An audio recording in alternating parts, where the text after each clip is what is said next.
there, YouTube FAM. Welcome back to our podcast, brought to you by the amazing folks at atop. AI the ones who make our conversations sound like a symphony of awesomeness. Today, we're super to dive into the wonderful world of two incredible countries, Belize and San Marino. Who's ready to explore? I'm more than ready. And I'm not just talking about the delicious Belizean cuisine, though. Let me tell you, I've been dreaming about those conch fritters all week. But seriously, folks, today we're going to give you a comprehensive guide to help you decide which of these two countries is the perfect fit for you. Whether you're planning a vacation, considering moving, or even of marrying a lovely Belizean or San Marino, we've got you covered. That's right. And don't worry, we won't leave you hanging. We'll dive into the nitty-gritty details, from the cost of living to the local cuisine, and even the cultural differences that'll make your head spin. So, grab a cup of coffee, sit back, and get ready to explore the fascinating world of Belize and San Marino. Now, I know what you're Leah. Why these two countries? Well, let me tell you. Folks, Belize is like the laid-back, beach-loving cousin of Central America, while San Marino is like the charming, historic hand of Europe. They may seem like an unlikely pair, but trust me, they've got more in common than you think. And that's exactly what we'll be exploring today. That's right, Slight. Leo! And before we dive into the juicy stuff, I've got to share a funny story from our previous podcast. So, Leo, remember when we were talking about the importance of language learning, and you accidentally ordered a plate of spicy chicken wings instead of a plate of spaghetti? Oh, man. That was priceless. Oh, Mira, you're bringing up old memories. But yeah, I guess I learned a valuable lesson that day: always double-check the menu. Folks. Exactly. And speaking of valuable lessons, I've got one to share with you all. So, the other day, I was walking down the street, and I saw a guy wearing a shirt that said, "I'm not arguing. I'm just explaining why I'm right." I mean, come on. Who comes up with this stuff? Oh, Mira, that's amazing. I think we should get him on the show. He's got a great sense of humor. Yeah. Maybe we can invite him on the next episode. But, anyway, back to today's topic. So, Leo, what's the first thing that comes to mind when you think of Belize and San Marino? That's a tough one. But I'd say the first thing that comes to mind is the stunning natural beauty of both countries. Belize has got its beautiful beaches, crystal clear waters, and lush rainforests, while San Marino has got its picturesque hills, charming villages, and breathtaking views of the Adriatic Sea. Well, you're really selling it. Leo! And I think you're right, both countries have got a lot to offer when it comes to natural beauty. But what about the culture? How do they compare? That's a great question. Mira, so Belize has got a rich cultural heritage, with a mix of Mayan, Spanish, and African influences. They've got a strong tradition of music, dance, and their cuisine is a fusion of all these different cultures. That sounds amazing. And San Marino, how does it compare? Well, San Marino has got a unique cultural identity that's been shaped by its history as a small, independent republic. They've got a strong tradition of craftsmanship, particularly in wood carving and ceramics. And their cuisine is all about hearty, comfort food. I love it. And I think that's one of the things that makes these two countries so special. They've got their own unique cultures and traditions that set them apart from each other. Exactly. Mira. And that's what we're going to explore in more detail today. So, grab a snack, get comfortable, and let's dive into the wonderful world of Belize and San Marino. And don't forget to like and subscribe to our channel, powered by the amazing folks at atop AI. Dive into the fascinating world of general safety and crime rates in Belize and San Marino. I'm sure our listeners living in these countries would agree with me that it's essential to know the facts before making any travel plans. That's right. Mira, and let's start with Belize. According to the Global Peace Index, Belize has a relatively low crime rate compared to other countries in the region. Yes, and I think it's worth noting that the crime rate in Belize has been on the decline in recent years. I'm curious. Leo, Have you ever visited Belize? Actually, I have. And it's a beautiful country with a rich culture. But what's interesting is that the crime rate in Belize is not just a matter of raw numbers. It's also about the types of crimes committed. For example, petty theft and property crimes are more common than violent crimes. That's a great point. And I think it's essential to understand the cultural context behind these crimes. In Belize, for instance, the high crime rate is often attributed to poverty and lack of opportunities. I'm not saying that's an excuse, but it's something to consider when evaluating the situation. Absolutely. Mira. And it's also worth noting that the Belizean government has been working to address these issues through initiatives like the National Crime Prevention Strategy. But I have to say, I'm a bit concerned about the rising crime rate in some areas of Belize City. What do you think our listeners should do to stay safe in these areas? Well, Leo, I think it's essential to exercise caution and be aware of their surroundings, especially in areas with high crime rates. But, at the same time, I don't want to scare people off. Belize is still a beautiful country with a lot to offer. I'm actually curious about what our listeners think about this. Do you think the crime rate in Belize is a major concern? Or is it something that can be managed with proper precautions? That's a great question. Mira, and I think it's worth noting that San Marino, on the other hand, has a very different situation when it comes to crime and safety. San Marino is actually one of the safest countries in the world, with a crime rate that's almost non-existent. Wow, that's impressive. Leo, I've always been fascinated by San Marino's unique culture and history, and I think it's interesting that the country's low crime rate is often attributed to its strong sense of community and social cohesion. I'm not sure if that's something that can be replicated in other countries, but it's certainly worth exploring. Absolutely. Mira, and I think it's also worth noting that San Marino's low crime rate is not just a matter of luck. It's also a result of the country's robust law enforcement and justice system. But I have to say, I'm a bit curious about the cultural factors that contribute to San Marino's low crime rate. Do you think it's something that's specific to San Marino? Or can it be applied to other countries as well? That's a great question, Leo. And I think it's essential to consider the cultural context behind San Marino's low crime rate. For example, the country's strong sense of community and social cohesion is often attributed to its small size and tight-knit society. I'm not sure if that can be replicated in larger countries, but it's certainly worth exploring. I see what you mean, Mira. And I think it's also worth noting that San Marino's low crime rate is not just a result of its cultural factors. It's also a result of its strong economy and high standard of living. But I have to say, I'm a bit concerned about the rising cost of living in San Marino. What do you think our listeners should do to stay safe and financially stable in these countries? Well, Leo, I think it's essential to be aware of the local economy and cost of living, especially in countries like San Marino where the cost of living can be quite high. But, at the same time, I don't want to scare people off. Both Belize and San Marino are beautiful countries with a lot to offer. And with proper precautions, I'm sure our listeners can stay safe and financially stable. Absolutely. Mira, and I think it's essential to conclude by saying that general safety and crime rates are complex issues that require a nuanced understanding of the cultural, economic, and social factors that contribute to them. But by being aware of these factors and taking proper precautions, I'm sure our listeners can stay safe and enjoy their travels in both Belize and San Marino. Well said, Leo. And I'm sure our listeners will appreciate the insights we've shared today. If you have any comments or questions, please let us know in the comments section below. We'd love to hear from you. And don't forget to like and subscribe to our channel for more travel tips and insights. We'll see you in the next episode. So, let's dive into the world of politics and social harmony in Belize and San Marino.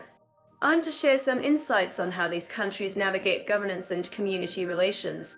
I'm certain that our listeners living in Belize would agree with me that the country's motto, Sub Umbra Floreat, or it flourishes in the shadow, reflects its laid-back and peaceful nature. I love that motto.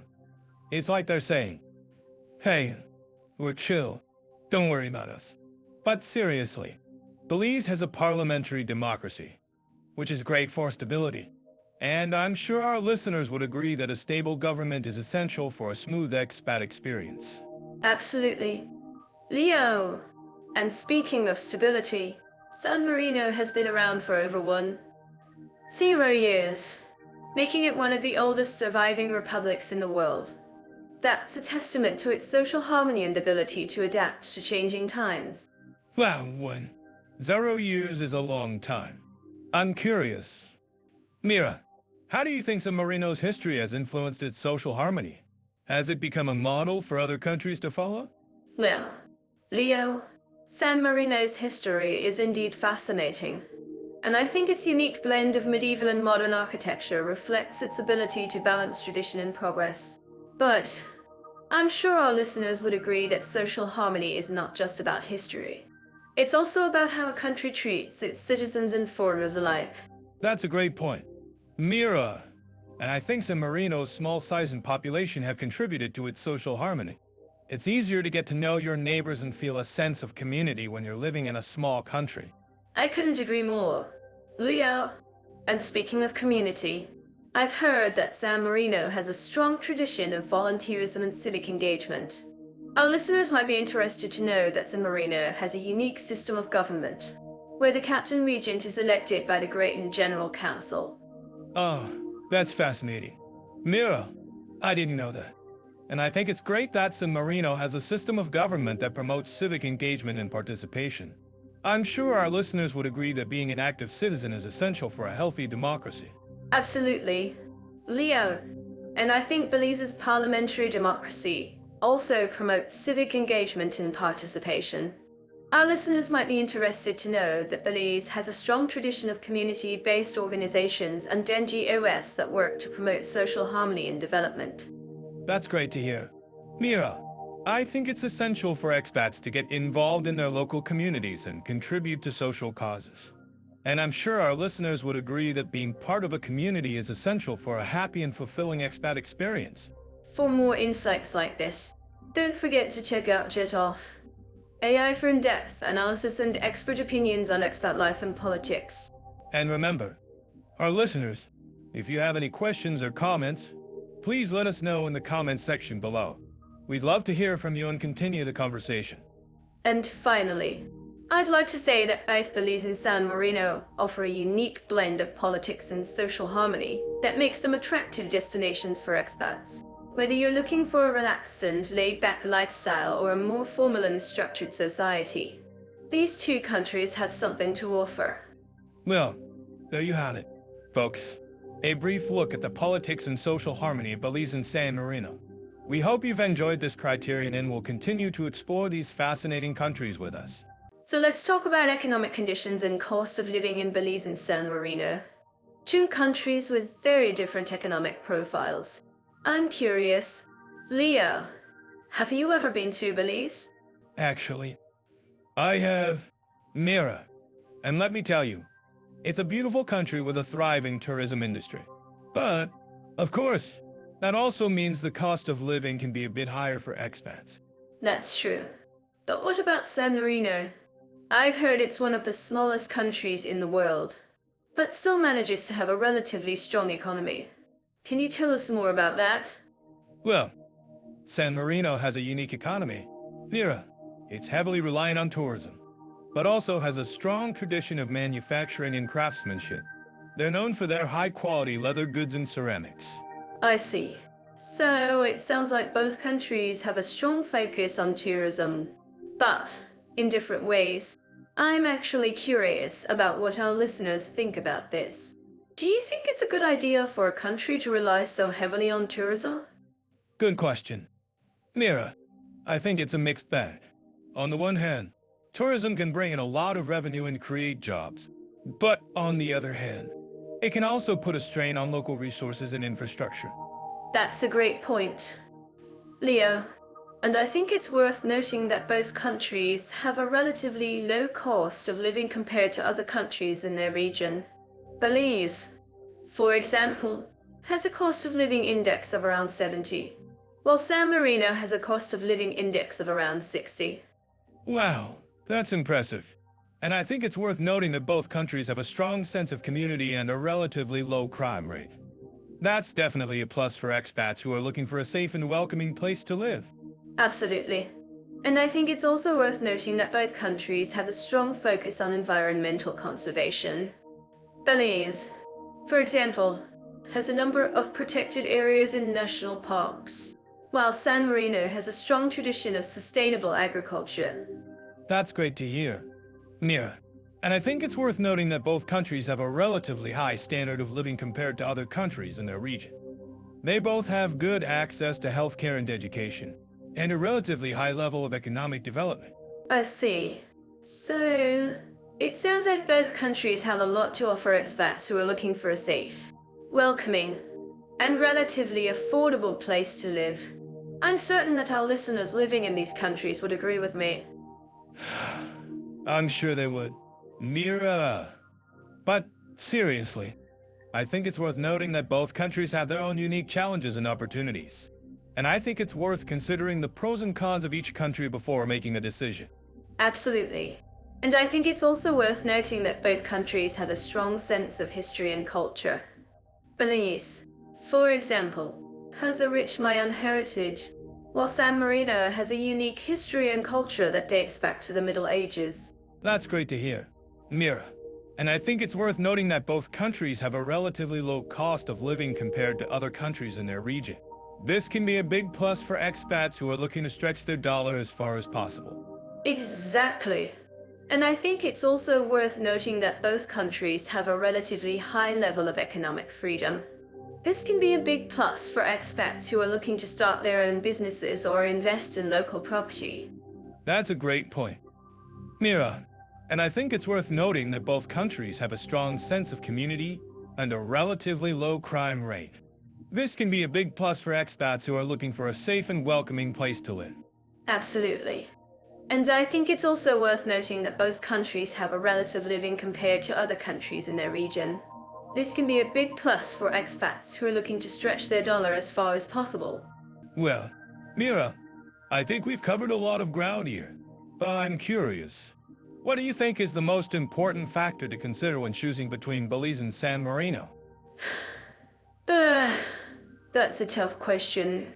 But I think I would say that the cost of living is a big factor.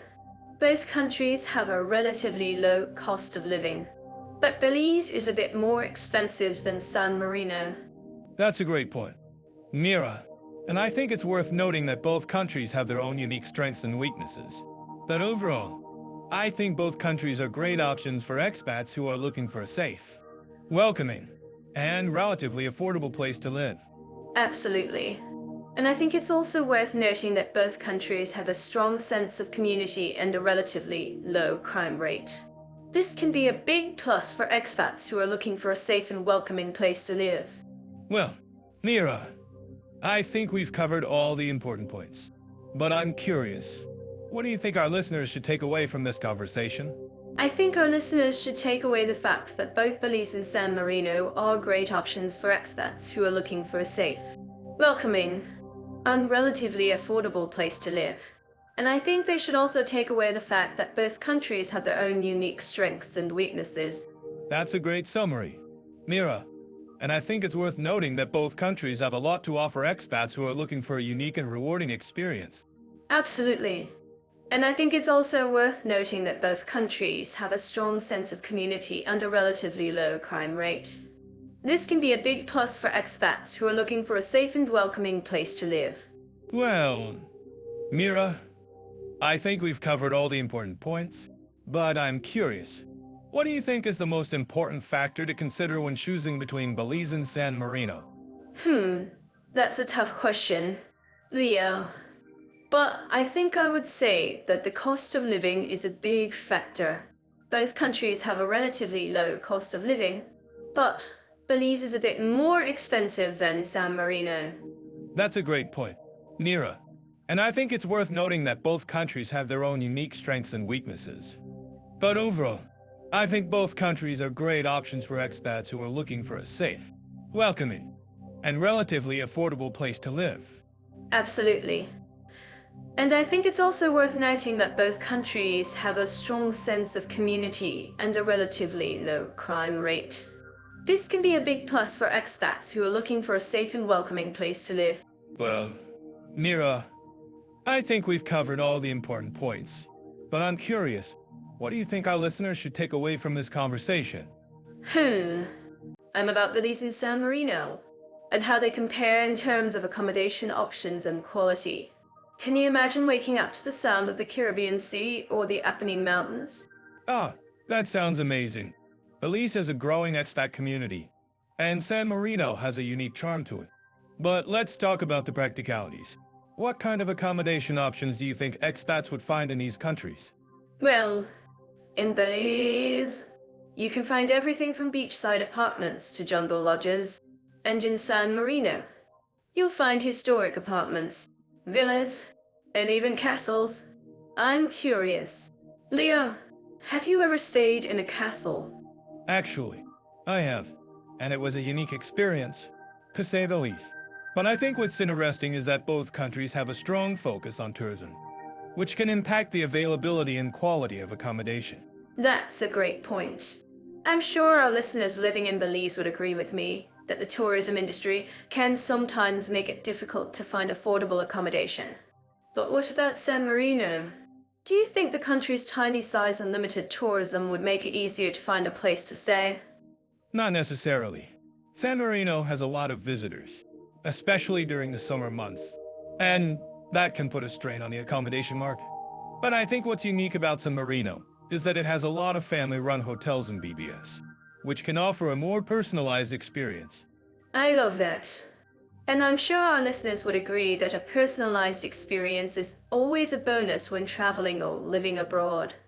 But what about the quality of accommodation?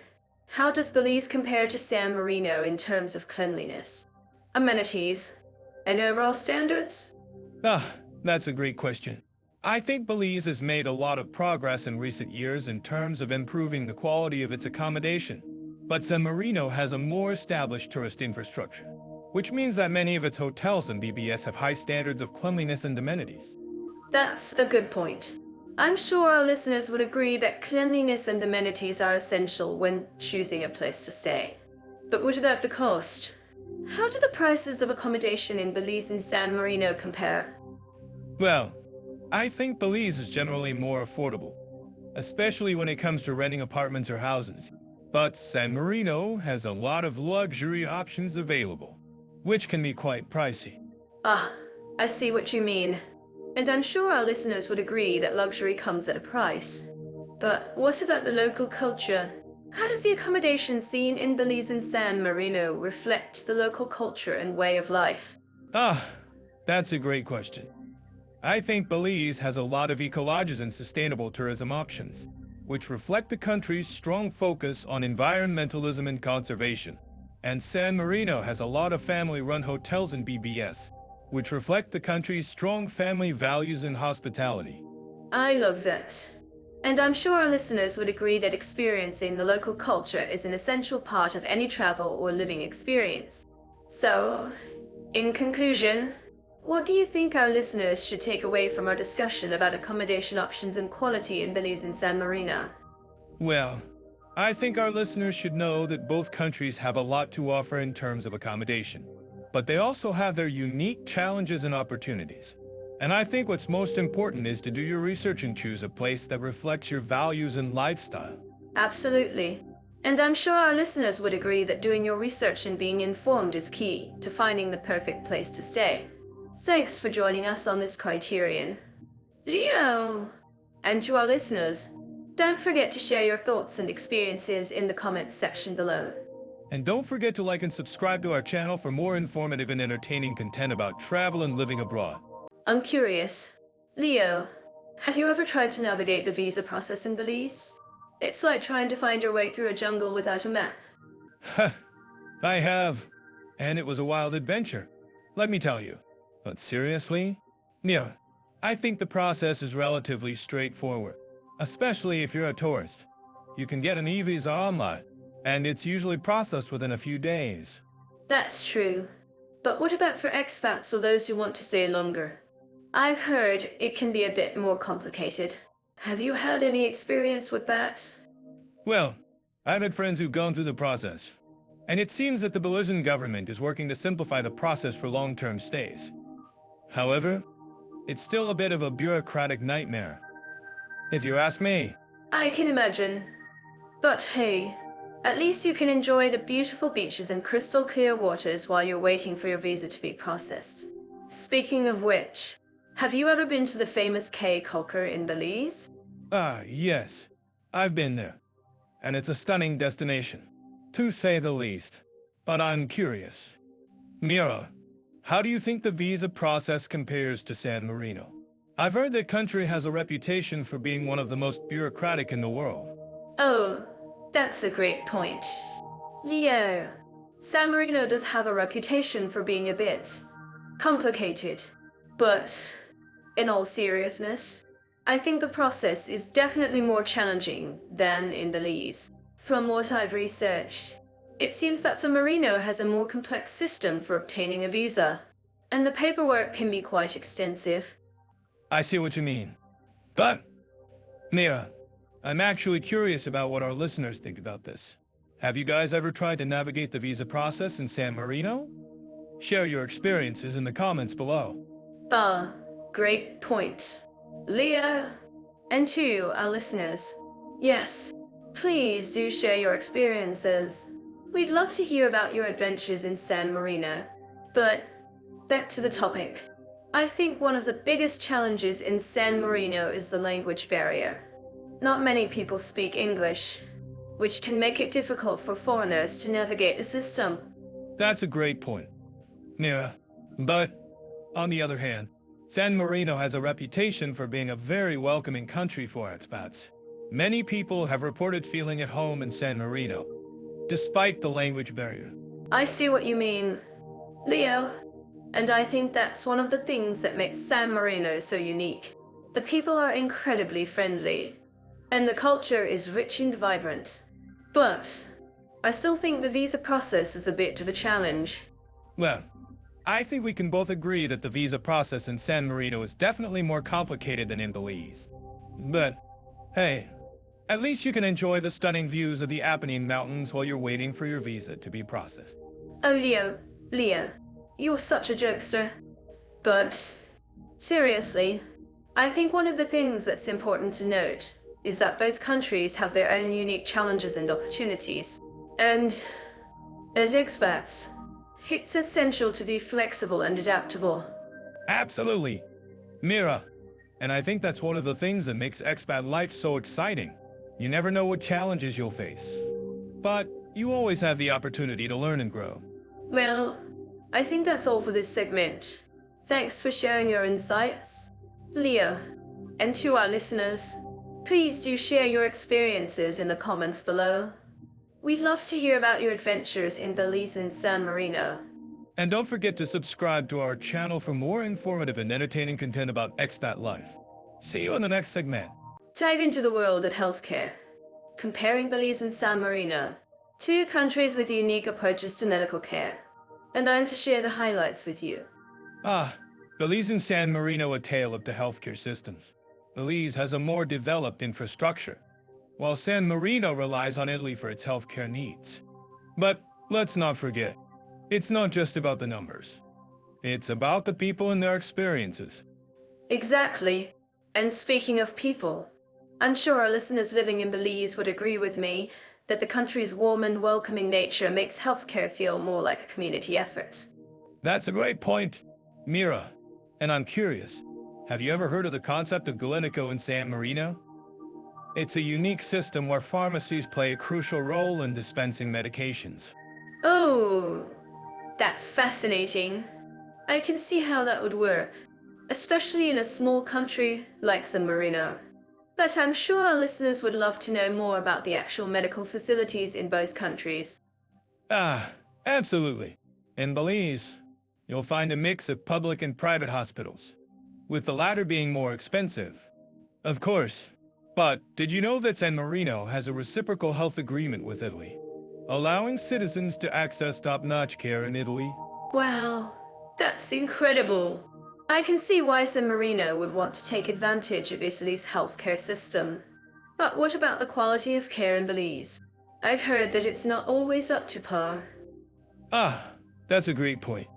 Mira, while Belize has made strides in improving its healthcare system, there are still areas for improvement. But hey, at least the scenery in Belize is stunning, right? Oh, Leo, you always manage to find the silver lining.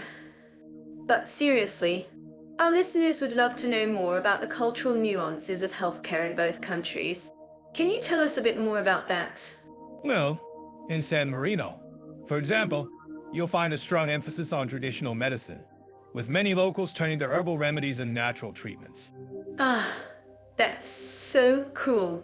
I can see how that would appeal to people who prefer a more holistic approach to healthcare. And what about Belize? What's the vibe like there? Ah, in Belize, you'll find a more modern approach to healthcare, with a focus on technology and specialized care. But hey, at least the beaches in Belize are stunning, right? Oh, Leo, you're at it again. But seriously, our listeners would love to know more about the patient experience in both countries. Can you tell us a bit more about that? Well, in San Marino, for example, you'll find a strong emphasis on patient-centered care, with many medical professionals taking the time to explain treatment options and answer questions. Ah, that's so great to hear. I'm sure our listeners would agree that patient-centered care is essential. And what about Belize? What's the experience like there? Ah, in Belize, you'll find a more variable experience, with some medical professionals being more attentive than others. But hey, at least the food in Belize is amazing, right? Oh, Leo, you always know how to keep things light. But seriously, our listeners would love to know more about the cost of healthcare in both countries. Can you tell us a bit more about that? Well, in San Marino, for example, you'll find that healthcare is generally more expensive than in Belize, due to the country's reliance on Italy for medical care. Ah, that makes sense. And what about Belize? What's the cost like there? Ah, in Belize, you'll find a more variable cost, depending on the type of care you need. But hey, at least the cost of living in Belize is generally lower than in San Marino, right? Oh, Leo, you always manage to find the bright side. But seriously, our listeners would love to know more about the healthcare system in both countries. Can you tell us a bit more about that? Well, in San Marino, for example, you'll find a unique system where healthcare is provided through a combination of public and private providers. Ah, that's fascinating. I can see how that would work, especially in a small country like San Marino. And what about Belize? What's the system like there? Ah, in Belize, you'll find a more traditional healthcare system, with a focus on public hospitals and clinics. Ah, that makes sense. And what about the role of insurance in both countries? Can you tell us a bit more about that? Well, in San Marino, for example, you'll find that many citizens have private health insurance, while in Belize, the government provides a more limited form of insurance. Ah, that's interesting. And what about the quality of care in both countries? Can you tell us a bit more about that?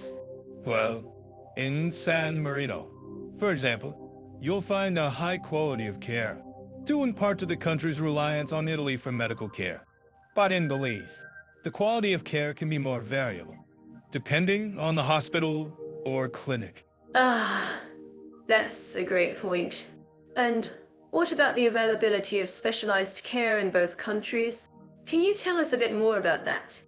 Well, in San Marino, for example, you'll find a wide range of specialized care, thanks to the country's reciprocal health agreement with Italy. But in Belize, the availability of specialized care can be more limited. Oh, that's a great point. And what about the role of technology in both countries? Can you tell us a bit more about that? Well, it's kind of like a thing. In San Marino, for example, you'll find a high level of technology in healthcare, thanks to the country's reliance on Italy for medical care. But in Belize, the use of technology in healthcare can be more variable. Ah, That's a great point. And what about the patient satisfaction in both countries? Can you tell us a bit more about that? Well, in San Marino, for example, you'll find a high level of patient satisfaction, due in part to the country's emphasis on patient-centered care. But in Belize, patient satisfaction can be more variable, depending on the hospital or clinic. Ah, that's a great point. And what about the accessibility of healthcare in both countries? Can you tell us a bit more about that? Well, in San Marino, for example, you'll find a high level of accessibility, thanks to the country's compact size and well-developed infrastructure. But in Belize, accessibility can be more limited, especially in rural areas. That's a great point.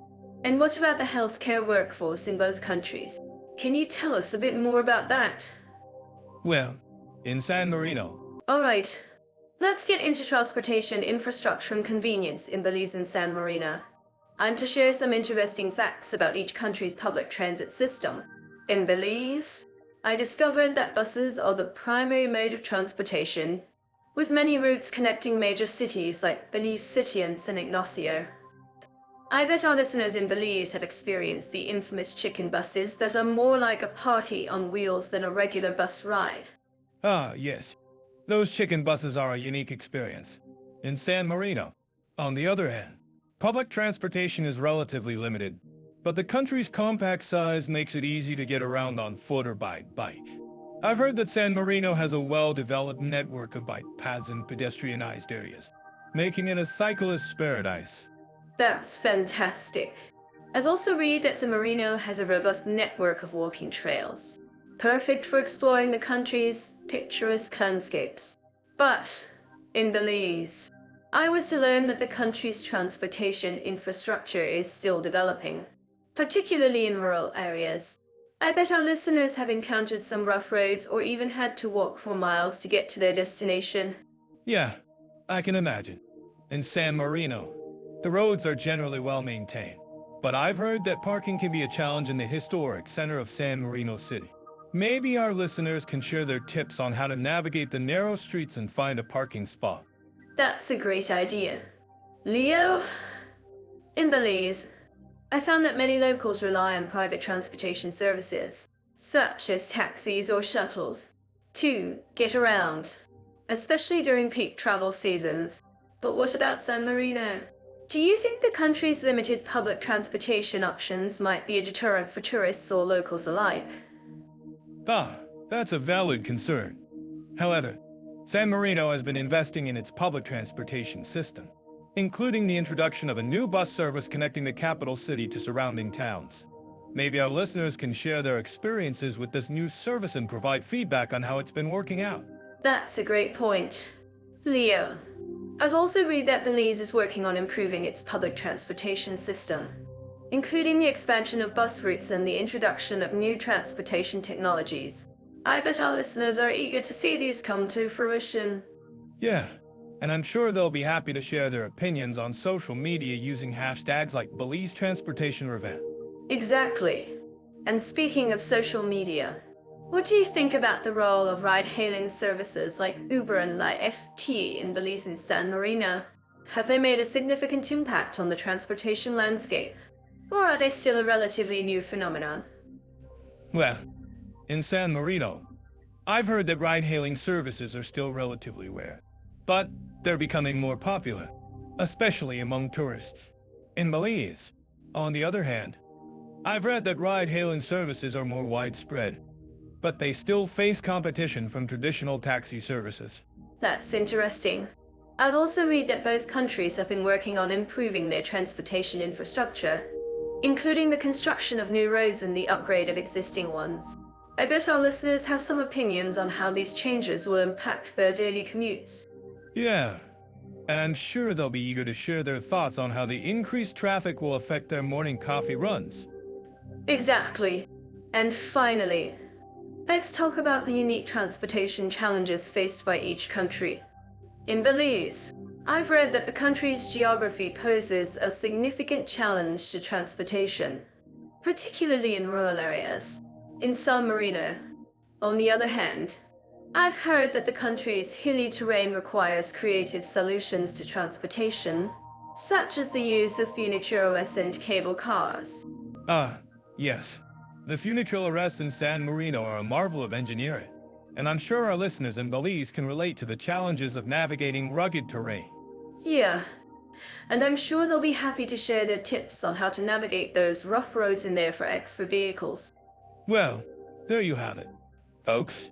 Transportation infrastructure and convenience in Belize and San Marino. We hope you found this comparison informative and entertaining. Don't forget to share your thoughts and experiences with us in the comments below. And don't forget to like and subscribe to our podcast for more country comparisons and travel tips. So, let's dive into the linguistic landscape of Belize and San Marino. Language barriers can be a challenge for expats and tourists alike. I'm curious, Leo, have you ever struggled with communication in a foreign country? Oh, all the time. I once tried to order food in a small cafe in Spain, but I ended up with a plate of pickled vegetables instead of tapas. The looks on the waiter's face were priceless. Well, at least you got a show out of it. But seriously, Belize and San Marino have different language profiles. Belize is an officially bilingual country with English and Spanish being the primary languages. San Marino, on the other hand, has Italian as its official language. That's interesting. I've heard that San Marino has a unique dialect, San Marinese, which is only spoken by a small number of people. What's your take on it? Mira? Well, I think it's fascinating that a small country like San Marino has its own distinct language. But in Belize, the language situation is more complex. You have English as the official language, but many locals speak Kriol, a Creole language that's a blend of Afrikaans, English, and Spanish influences. Ah, I see. So in Belize, you have a mix of languages, whereas in San Marino, you have a more homogeneous language profile. I'm sure our listeners living in Belize would agree that navigating multiple languages can be a challenge. Absolutely. And it's not just about speaking the language. It's also about understanding the cultural nuances and idioms. In Belize, for example, you might hear locals using phrases like jaguar-filled, which means what's going on, or beer, which means good. I love it. I've always been a fan of learning new phrases and idioms in different languages. But in San Marino, it's a bit more straightforward. You can get by with Italian. And many locals also speak some English. That's true. However, San Marino's language situation is also influenced by its history and geography. As a microstate surrounded by Italy, it's natural that Italian has become the dominant language. But I'm curious. Leo, have you ever tried to communicate in a language that's not your native tongue? All the time. I once tried to speak French with a local in Paris, but it ended up being a hilarious misunderstanding. Let's just say I won't be winning any awards for my French anytime soon. Well, at least you had a good time trying. And I'm sure our listeners have had similar experiences. If you think this is wrong, please let us know in the comments below. How do you think our listeners can navigate language barriers in Belize and San Marino? Ah, great question. Mira, I think it's all about being open-minded and willing to learn. In Belize, for example, you can take language classes or use language exchange apps to practice your Spanish or Kriol. That's a great point. Leo, and in San Marino, you can also take language classes or use online resources to learn Italian. But I think it's also important to remember that language is just one aspect of communication. You can also use nonverbal cues, like body language and gestures, to convey your message. Absolutely. And I think it's also worth noting that language barriers can be a great opportunity to learn and grow as a person. When I was traveling in Spain, I had to rely on gestures and charades to communicate with locals. It was a challenge, but it was also incredibly rewarding. I couldn't agree more, Leo. And I think that's what makes traveling and living in foreign countries so exciting, the opportunity to learn and adapt to new languages and cultures. Well said. Mira, And I'm sure our listeners would agree that navigating language barriers is all about being flexible and open-minded. Let's move on to the next topic and see how our listeners can make the most of their language learning experience in Belize and San Marino. Sounds like a plan. Leo! And don't forget to subscribe to our channel and hit that notification bell for more content like this. If you have any questions or comments, please leave them below. We'd love to hear from you. I'm curious. Leo, have you ever heard about Belize's Garifuna culture? It's a unique blend of African, Caribbean, and Latin American influences, and I just love learning about it. Ah, yes. The Garifuna people are indeed a fascinating part of Belize's cultural heritage. I've had the chance to experience their vibrant music and dance during a visit to the country. It's truly infectious. That's so cool. I've heard their music is a mix of African rhythms and Latin American melodies. I'm sure our listeners would love to hear more about it. Have you ever tried to learn some Garifuna dance moves? Leo? Well, I tried, but I think I need to work on me coordination a bit more.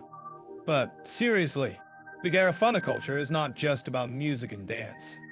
It's also about their rich history and traditions. They've managed to preserve their identity despite being a minority group in Belize. That's so inspiring. I think it's wonderful how they've maintained their cultural heritage. And speaking of cultural diversity, let's talk about San Marino. I've heard it's one of the most homogeneous countries in the world, with a population that's predominantly Italian.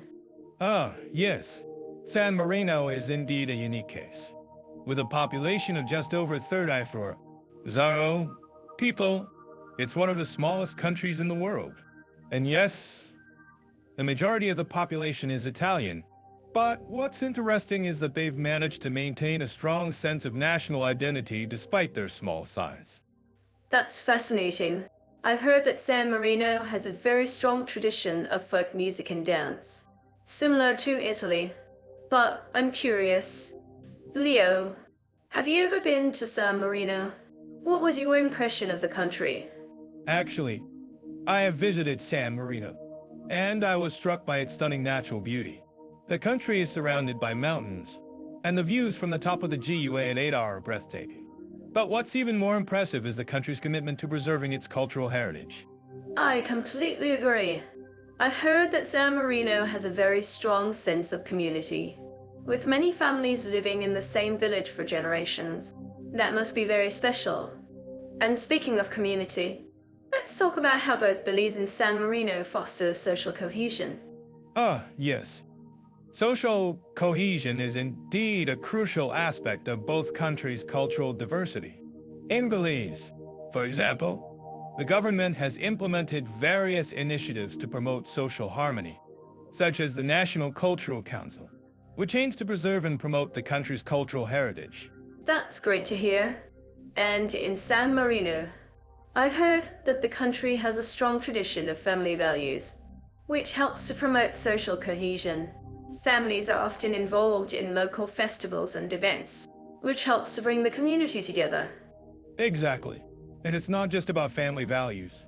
It's also about the country's commitment to preserving its cultural heritage. For example, San Marino has a strong tradition of folk music and dance, which is passed down from generation to generation. I see what you mean. And speaking of music and dance, I've heard that Belize has a vibrant music scene, with a mix of traditional Garifuna music and modern genres like reggae and hip-hop. Ah, yes. Belize's music scene is indeed vibrant, and it's a great way to experience the country's cultural diversity. And I think our listeners would love to hear more about it. Have you ever been to a live music event in Belize? Mira? Actually, I have. And it was an incredible experience. The energy of the crowd was electric, and the music was just amazing. And speaking of energy, let's talk about the role of festivals and events in promoting cultural diversity and tolerance. Ah, yes. Festivals and events are indeed a great way to promote cultural diversity and tolerance. In San Marino, for example, the country celebrates various festivals throughout the year, such as the Festa de la República, which commemorates the country's independence. That's so cool. And in Belize, I've heard that the country has a vibrant festival scene, with various events celebrating the country's cultural heritage. For example, the Belize International Film Festival showcases the work of international filmmakers. Ah, yes. The Belize International Film Festival is indeed a great way to experience the country's cultural diversity. And I think our listeners would love to hear more about it.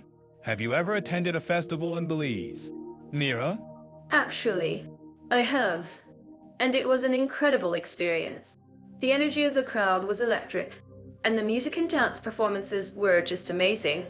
And speaking of music and dance, let's talk about the importance of preserving cultural heritage. Ah, yes. Preserving cultural heritage is indeed crucial for both Belize and San Marino. In San Marino, for example, the country has a strong tradition of folk music and dance, which is passed down from generation to generation. I see what you mean. And speaking of tradition, I've heard that Belize has a strong tradition of storytelling, with many stories passed down from generation to generation. Ah, yes. Storytelling is indeed an important part of Belize's cultural heritage, and I think our listeners would love to hear more about it. Have you ever heard a traditional Belizean story? Mira? Actually, I have. And it was an incredible experience. The storyteller was so passionate and engaging, and the story was just fascinating. And speaking of passion, let's talk about the role of passion in promoting cultural diversity and tolerance. Ah, yes. Passion is indeed a crucial aspect of promoting cultural diversity and tolerance. In San Marino, for example, the country's passion for preserving its cultural heritage is evident in its various festivals and events. I completely agree. And in Belize, I've heard that the country's passion for music and dance is evident in its vibrant music scene. For example, the Garifuna people's music and dance are a big part of Belize's cultural identity. Ah, yes. The Garifuna people's music and dance are indeed an important part of Belize's cultural identity, and I think our listeners would love to hear more about it. Have you ever tried to learn some Garifuna dance moves? Mira? Well, I tried, but I think I need to work on me coordination a bit more. But seriously, I think it's wonderful how the Garifuna people have managed to preserve their cultural heritage despite being a minority group in Belize. Exactly. And it's not just about preserving cultural heritage. It's also about promoting social cohesion and tolerance. In San Marino, for example, the country's commitment to preserving its cultural heritage has helped to promote social cohesion and tolerance among its population. I see what you mean.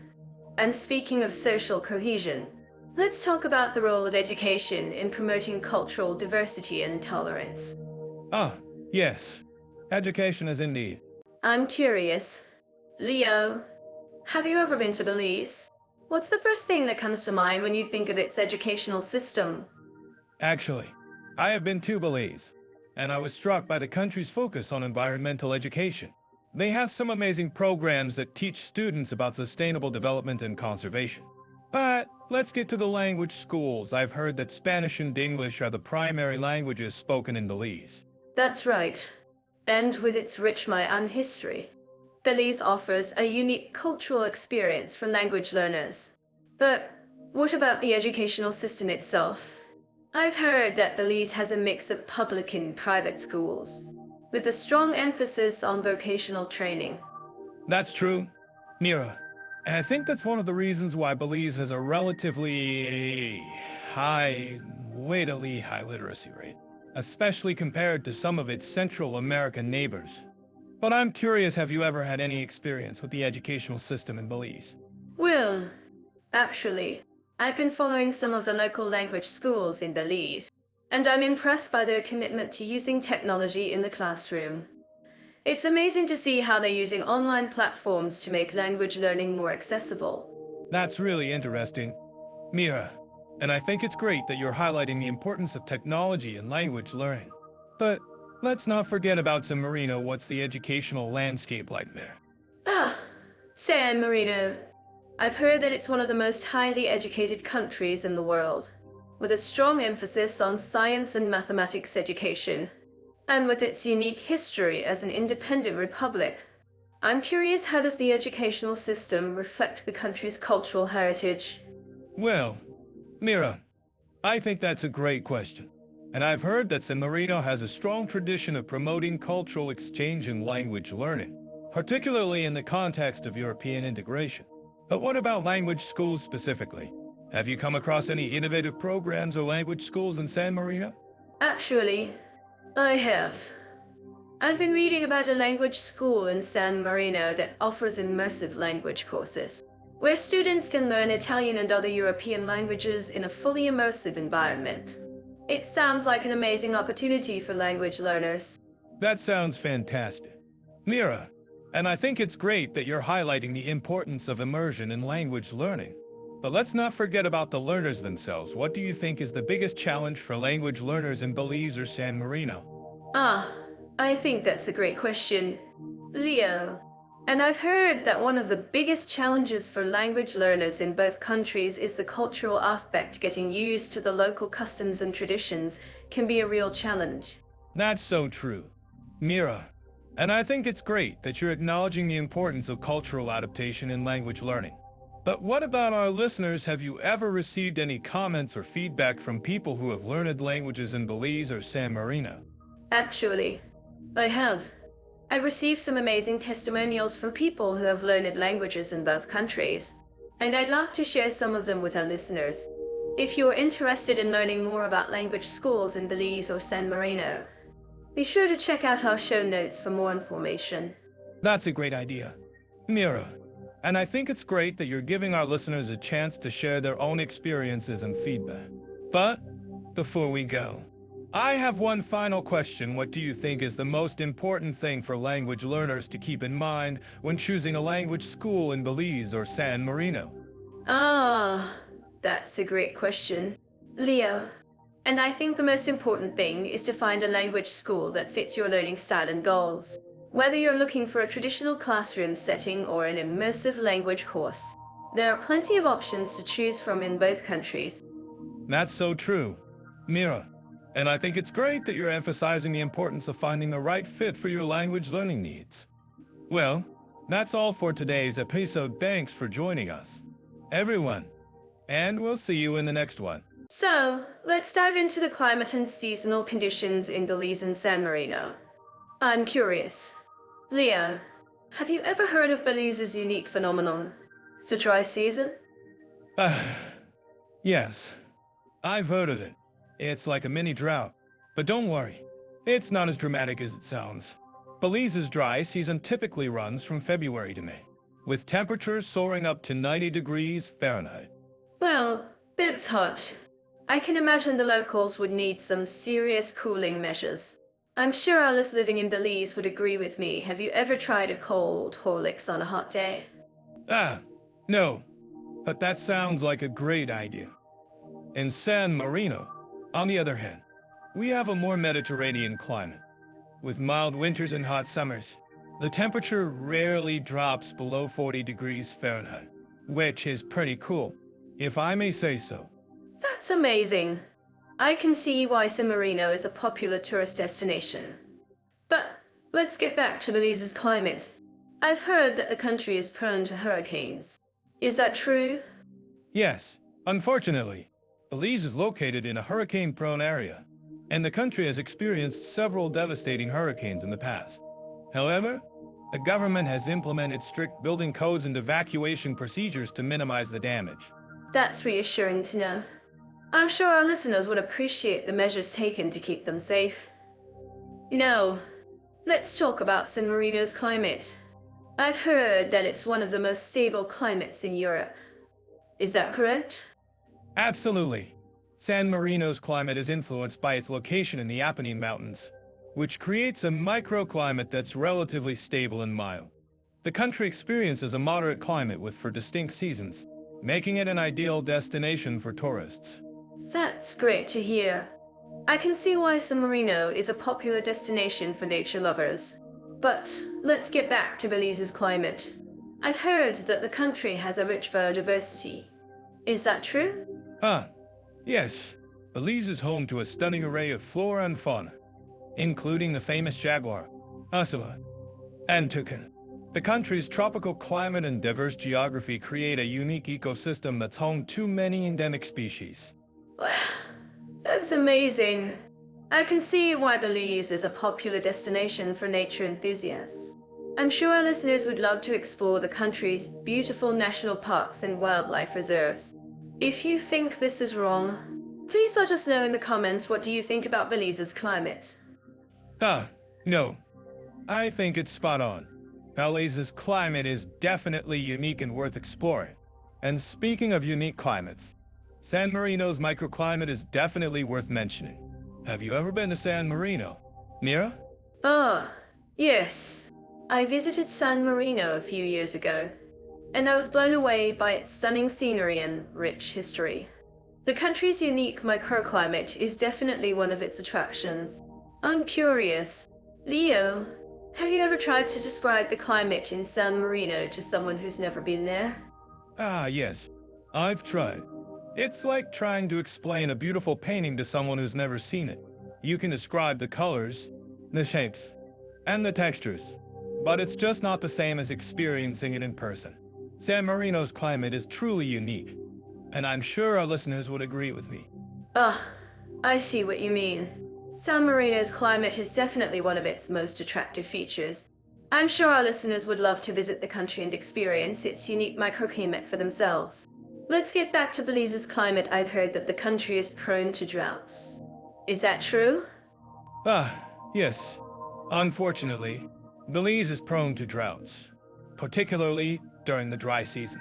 However, the government has implemented measures to conserve water and reduce the impact of droughts. That's reassuring to know. I'm sure our listeners would appreciate the measures taken to conserve water. Now, let's talk about San Marino's climate. I've heard that the country has a unique phenomenon called the foglia di San Marino, or the leaf of San Marino. Is that true? Yes.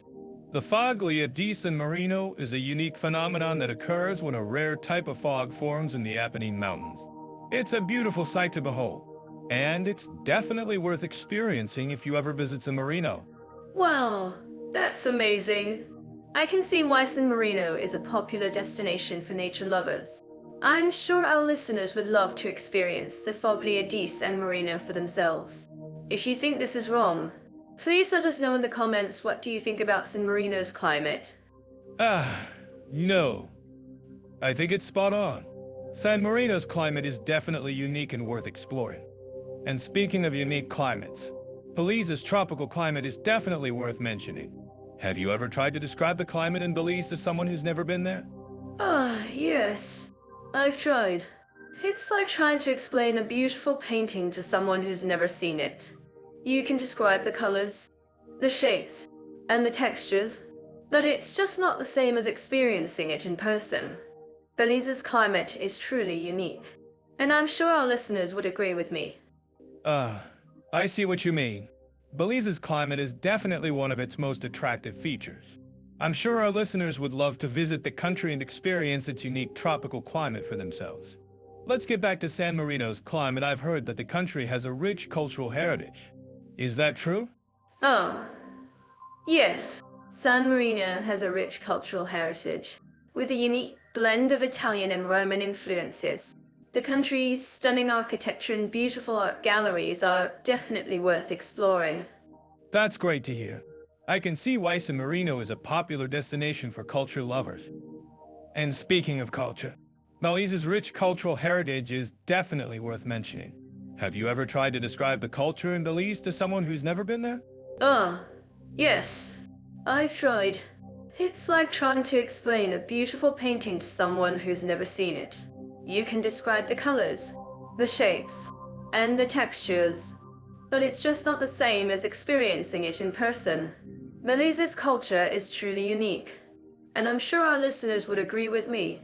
I see what you mean. Belize's culture is definitely one of its most attractive features. I'm sure our listeners would love to visit the country and experience its unique culture for themselves. Let's get back to San Marino's climate. I've heard that the country has a unique phenomenon called the I'm sure our listeners who love to cook would agree that exploring a country's food culture is like stepping into a whole new world of flavors. Belize, with its rich Mayan heritage, offers a unique blend of spices and ingredients that are simply divine. I completely agree. Mira, and have you ever tried the traditional Belizean dish? Rice and beans? It's a staple in every Belizean household. And for good reason. The combination of flavorful rice and beans is a perfect example of how simple yet delicious Belizean cuisine can be. Yet delicious is exactly what I'm talking about. And speaking of simple, have you tried the Belizean specialty? Stewed chicken?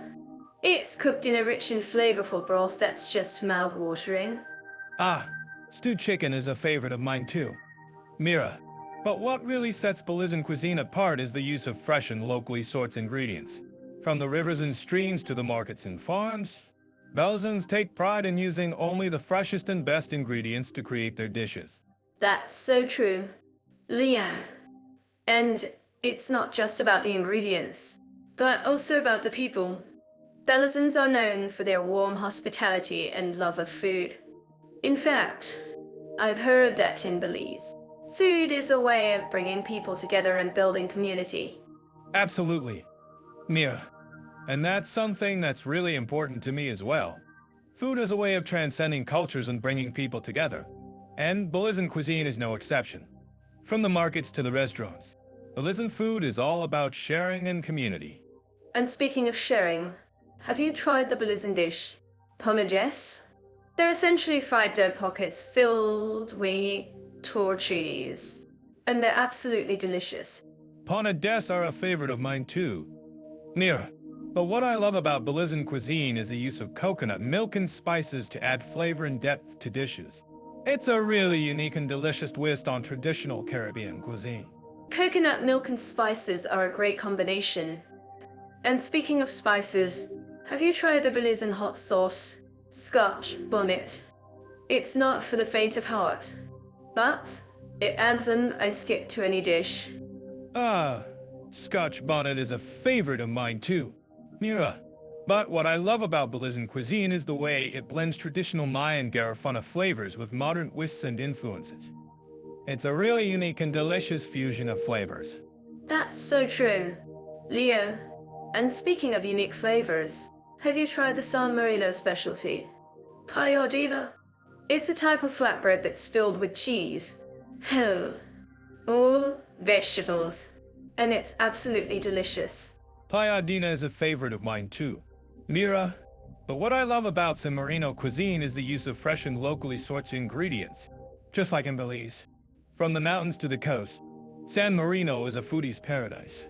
I completely agree.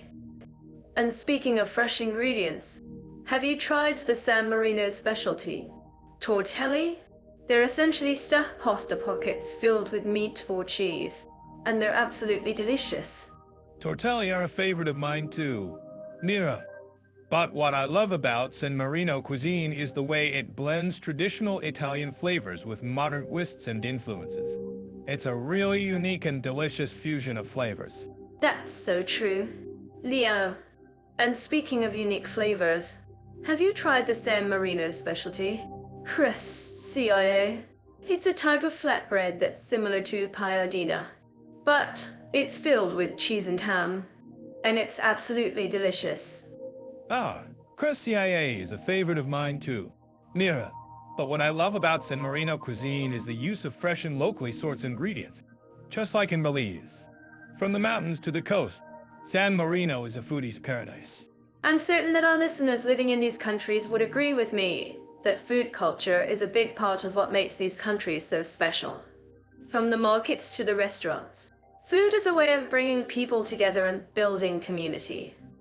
Absolutely, Mira.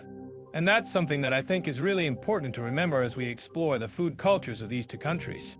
Food has a way of transcending cultures and bringing people together, and that's something that we can all learn from. And speaking of food culture, I'm curious to know what our listeners think about the unique flavors and ingredients used in Belizean and San Marino cuisine. Do you have a favorite dish or ingredient from either country? Let us know in the comments. I'm sure our listeners will have plenty to say about this. And speaking of saying, I think it's time for us to wrap up this topic and move on to the next one. Thanks for joining us, everyone, and we'll see you in the next episode. And so to dive into the historical, cultural, and artistic values of Belize and San Marino. Let's start with Belize, shall we? This tiny country in Central America is packed with Mayan ruins, colonial architecture, and a rich cultural heritage. Jet off. AI loves uncovering stories like this, and so do we. Ah, Belize. I've always been fascinated by the ancient Mayan civilization that once thrived here. And have you seen the stunning Lamanai ruins? It's like stepping back in time. I'm curious. Mira, what's your favorite Mayan site in Belize? Oh, that's a tough one. I'd say it's a tie between Caracal and Lamanai. But what I love about Belize is the blend of Mayan and colonial influences. You can see it in the architecture, the music, and even the food. Have you tried Belizean cuisine, Leo? Of course, I have. And I must say, the combination of Mayan and Spanish flavors is a game changer.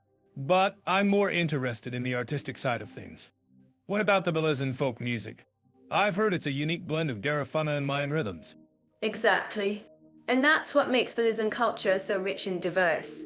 I'm not sure if you're aware, Leo, but the Garifuna people have a unique culture that's been recognized by UNESCO as a masterpiece of the intangible heritage of humanity. Wow, that's incredible.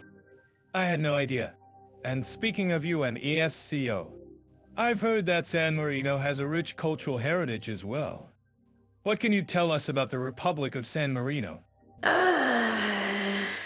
San Marino. It's a tiny country nestled in the Apennine Mountains, with a history that dates back to the 4th century. What I find fascinating about San Marino is the way it's managed to preserve its independence and sovereignty throughout the centuries. Jet off. I've got some amazing stories about this place, and we'll definitely be digging deeper. That's fascinating. And I'm curious. Mira, what about the artistic side of things in San Marino? I've heard that the country is home to some incredible medieval architecture and art. Absolutely. San Marino is home to some stunning medieval architecture, including the stunning 3 towers of San Marino. And the art? Oh my. The art is incredible. From the frescoes in the San Marino Cathedral to the intricate wood carvings in the Palazzo Pubblico. It's a treasure trove of artistic delights. I'm so glad you're sharing this with us, Mira. I think our listeners would love to hear more about the cultural and artistic heritage of both Belize and San Marino. But I have to ask, Mira, which country do you think has the more impressive historical landmarks? Oh, that's a tough one. I think both countries have their own unique charm. But if I had to choose, I'd say that Belize has a slight edge when it comes to Mayan ruins. San Marino's medieval architecture is definitely a close second. Well, I think we can agree to disagree, Mira. But I'm sure our listeners would love to hear more about the cultural and artistic values of both countries. And speaking of listeners, I'm curious. Mira, what do you think our listeners would say if we asked them to choose between Belize and San Marino? Oh, that's a great question. Leo, I think our listeners would be divided. But, ultimately, they would appreciate the unique cultural and artistic heritage of both countries. And who knows, maybe they'd even be inspired to plan a trip to one of these incredible destinations. Well, there you have it. Folks, the historical, cultural, and artistic values of Belize and San Marino. 2 countries, 2 unique stories, and a whole lot of history and culture to explore. Thanks for joining us on this journey, and we'll see you next time on our podcast. So, Belize and San Marino. 2 countries that might not immediately come to mind when of natural wonders. But trust me, they have some incredible landscapes to offer. I mean, have you seen the crystal clear waters of Belize's barrier reef? It's like a giant aquarium, full of marine life and coral. Ah, yes, but and Marino has its own unique charm, with its medieval towns on rugged Apennine mountains. It's like a fairy tale come to life, with its narrow streets and picturesque villages. I love how you always try to one-up me, Leo. But seriously, Belize's rainforests are so dense and vibrant. It's like walking into a tropical paradise. And the wildlife. Oh my goodness. The jaguars, the monkeys, the toucans. It's like a never-ending wildlife show. Okay, I get it. Belize has its wild side, but San Marino has its own secret treasures. Like the Mount Titano, a mountain that's home to 3 ancient towers and offers breathtaking views of the surrounding countryside. Oh, I love a good tower. But seriously, Belize's coastline is just stunning. The whites and beaches, the clear waters. It's like a tropical dream come true. And have you ever tried snorkeling in the Belize barrier reef? It's like swimming with fishies in a giant aquarium. Fishies? Huh? Well, San Marino may not have a barrier reef, but it has its own unique charm. Like the stunning views from the top of Mount Titano. And the food. Oh my goodness. The food in San Marino is just divine. You should try the paella. It's like a Italian flatbread, but with a San Marine's eat with. Okay, I'll try the paella. But seriously, Belize's natural beauty is just incredible. From the ancient Mayan ruins to the modern-day ecotourism, there's just so much to explore and discover. And have you ever been to the atop near KHILMUK in AL Cave? It's like a giant underground cathedral, full of ancient Mayan artifacts and stunning rock formations. Wow, that sounds amazing. I think I'll have to add that to my bucket list. But San Marino has its own unique natural wonders, like the Conca waterfall, which is like a hidden gem, tucked away in the Apennine Mountains. Oh, I love a good waterfall. And have you ever been to the Coxcomb Basin Wildlife Sanctuary in Belize? It's like a giant nature reserve, full of monkeys, jaguars, and toucans. It's like a never-ending wildlife show. Okay, I think we've established that Belize has its wild side, but San Marino has its own unique charm, like the stunning views from the top of Mount Titano. And the people. Oh my goodness. The San Marines are just so welcoming and friendly. That's so true. The people in Belize are just as friendly and welcoming. And have you ever tried the traditional Belizean dish? Rice and beans? It's like a staple of the country, and just so delicious. Rice and beans? Huh?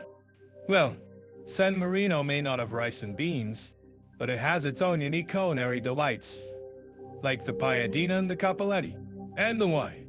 Oh my goodness, the wine in San Marino is just divine.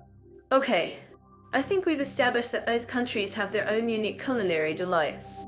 But seriously, Belize's natural beauty is just incredible. From the ancient Mayan ruins to the modern-day ecotourism, there's just so much to explore and discover. And San Marino has its own unique charm, like the stunning views from the top of Mount Titano and the friendly people. I think we've established that both countries have their own natural wonders and unique charms. Ooh, I'm so glad we could compare these two countries. I think our listeners would agree that both Belize and San Marino have their own unique natural beauty and charm.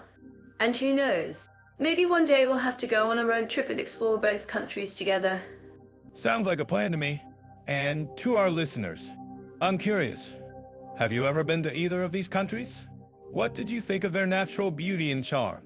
Let us know in the comments below. I'm so to dive into the world of sport, activity, and adventure options in Belize and San Marino.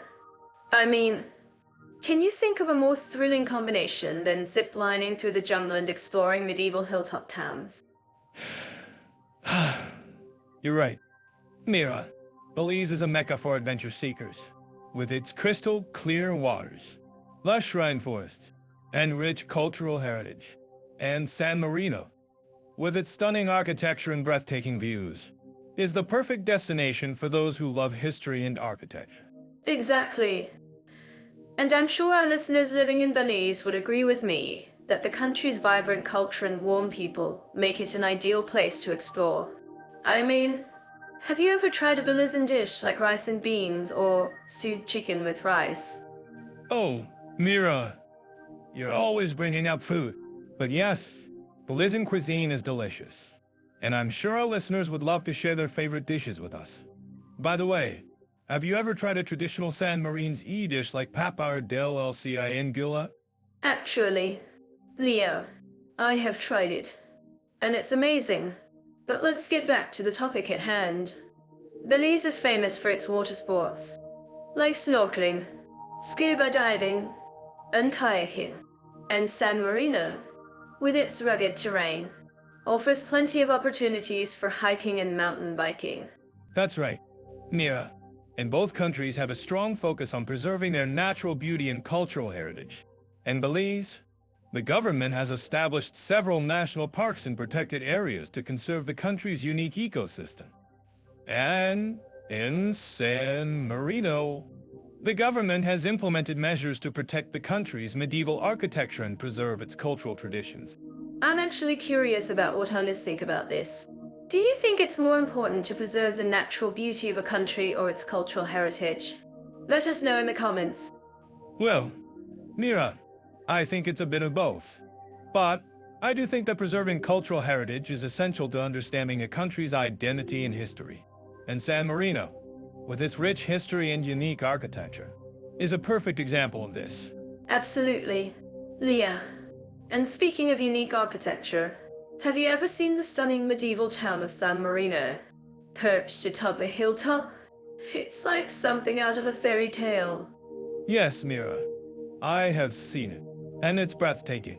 And Belize, with its rich Mayan heritage, has its own unique architectural style, with its mix of Spanish colonial and Mayan influences.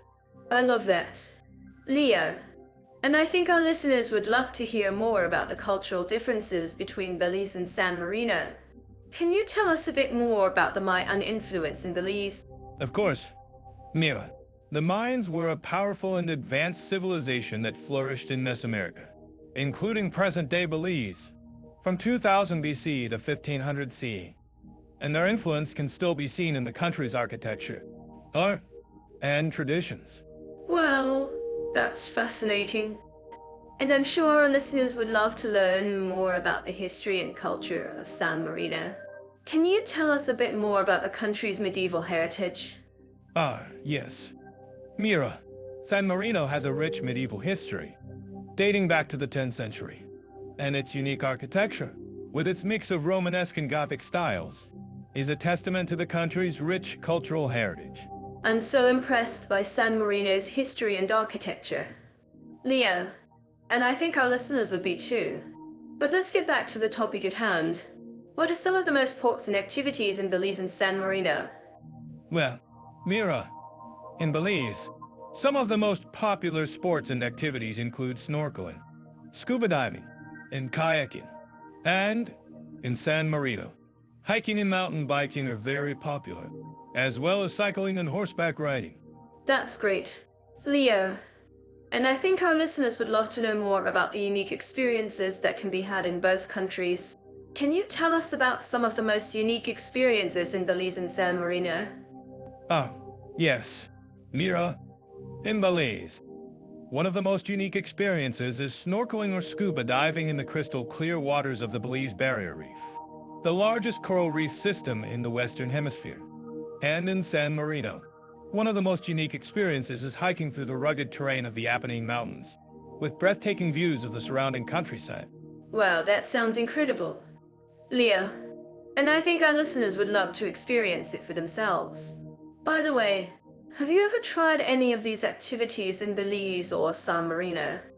Well, Mira, I have tried snorkeling in Belize, and it was an incredible experience. And I'm planning to try hiking in San Marino soon. That's great.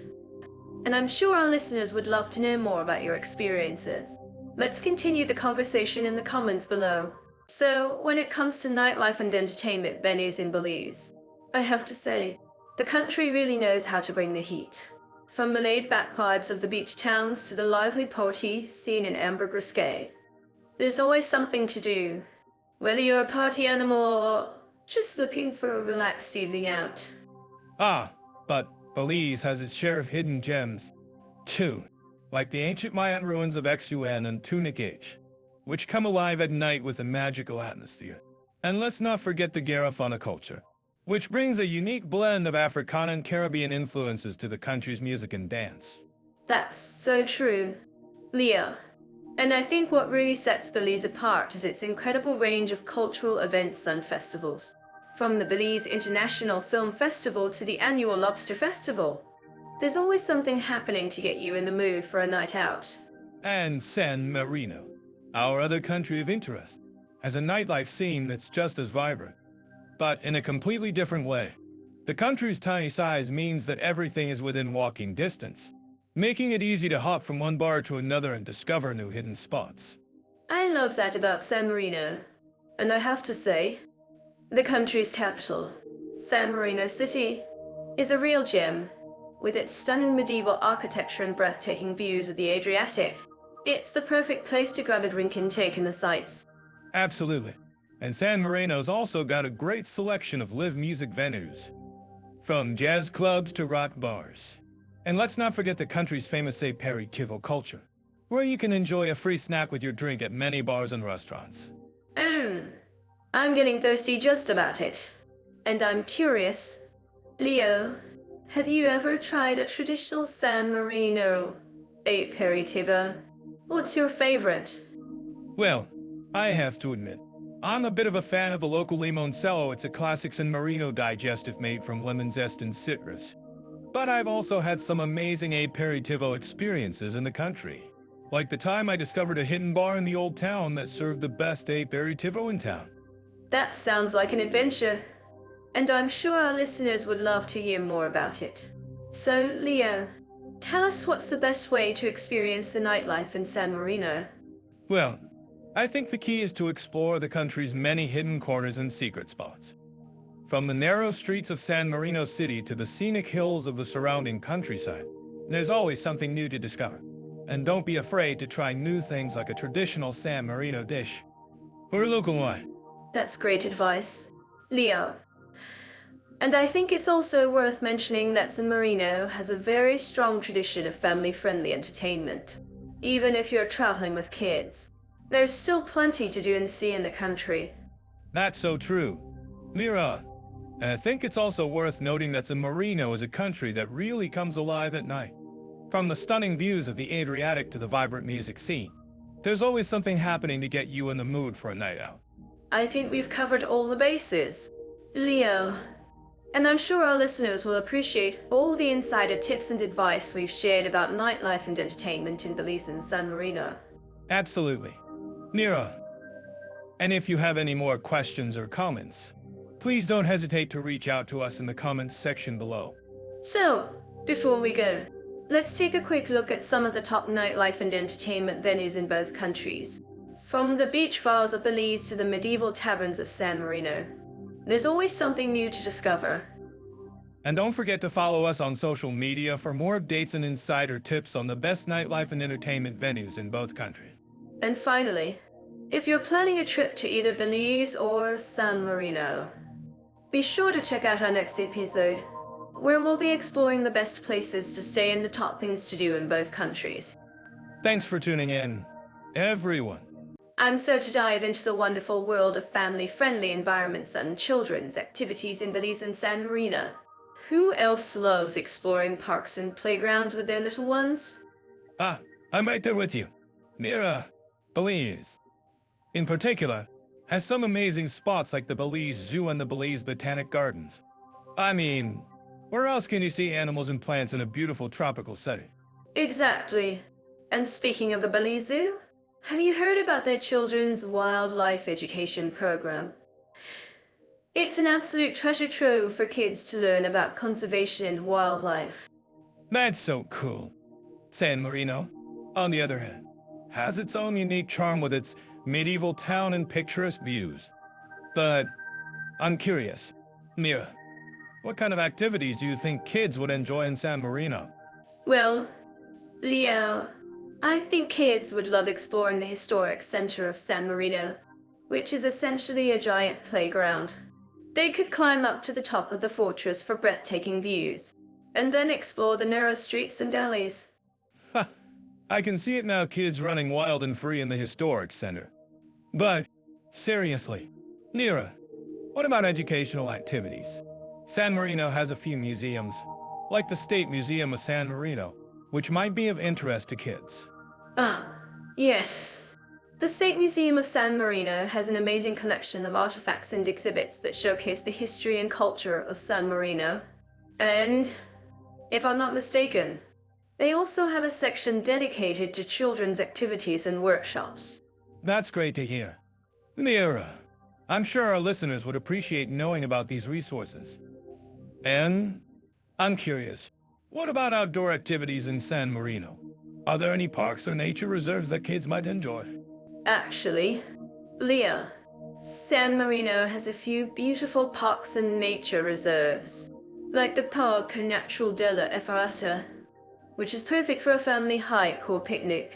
And if you're feeling adventurous, you can even take a hike up to the top of Mount Titano for stunning views. Wow, that sounds like an amazing adventure. I'm sure our listeners would love to know more about these outdoor activities. And, Mira, I'm curious, have you heard about any unique family-friendly events or festivals in San Marino? Ah, yes. San Marino has a few wonderful festivals throughout the year, like the Festa della Repubblica, which celebrates the country's independence. And, if you're lucky, you might even catch a glimpse of the traditional San Marino folk dances. That sounds like an incredible experience. I'm sure our listeners would love to know more about these events. And, Mia, I'm curious, what about family-friendly accommodations in San Marino? Are there any resorts or hotels that cater specifically to families with young children? Actually, Leah, San Marino has a few wonderful family-friendly resorts and hotels, like the Hotel Titano, which has a kids' club and a variety of activities for families. And if you're looking for something more budget-friendly, there are plenty of apartments and vacation rentals that are perfect for families. That's great to hear. Mira, I'm sure our listeners would appreciate knowing about these options.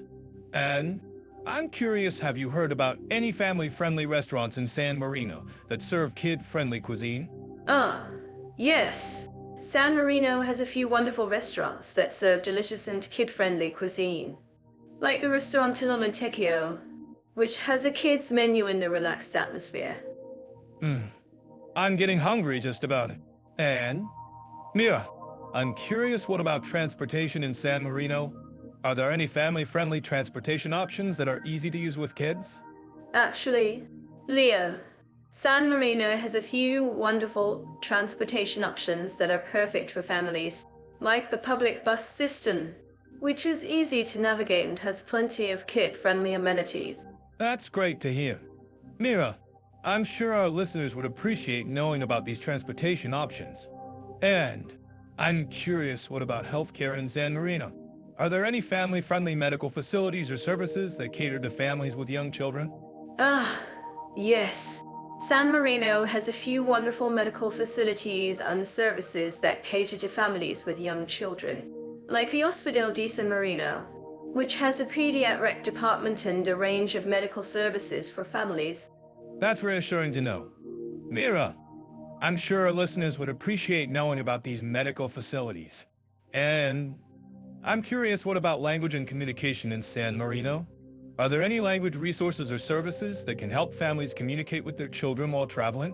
Actually, Leo, San Marino has a few wonderful language resources and services that can help families communicate with their children while traveling, like the San Marino Tourism Office, which offers language guides and translation services. That's so helpful. Mira, I'm sure our listeners would appreciate knowing about these resources. And I'm curious, what about cultural immersion in San Marino? Are there any family-friendly cultural activities or events that can help families experience the local culture? Ah, yes. San Marino has a few wonderful cultural activities and events that can help families experience the local culture, like a San Marino folk festival, which showcases traditional music, dance, and costumes. That sounds like an incredible experience. I'm sure our listeners would love to know more about these cultural activities. And, Mira, I'm curious, what about getting around San Marino with kids? Are there any family-friendly transportation options or services that can help families navigate the country? Actually, Leo, San Marino has a few wonderful transportation options and services that can help families navigate the country, like the San Marino Tourist Train, which offers a fun and kid-friendly way to explore the country. That sounds like a great way to explore San Marino.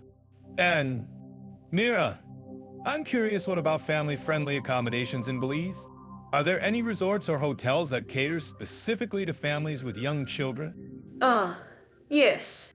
Belize has a few wonderful family-friendly resorts and hotels, like the Victoria House Resort and Spa, which has a kids' club and a variety of activities for families. That sounds like an amazing resort. I'm sure our listeners would love to know more about it. And, Mira, I'm curious, what about family-friendly restaurants in Belize that serve kid-friendly cuisine? Actually, Leo, Belize has a few wonderful restaurants that serve delicious and kid-friendly cuisine, like the Blue Water Grill, which has a kids' menu and a relaxed atmosphere. I'm getting hungry just about it. And, Mira, I'm curious, what about transportation in Belize? Are there any family-friendly transportation options that are easy to use with kids? Yes. Belize has a few wonderful transportation options that are perfect for families, like the public bus system, which is easy to navigate in.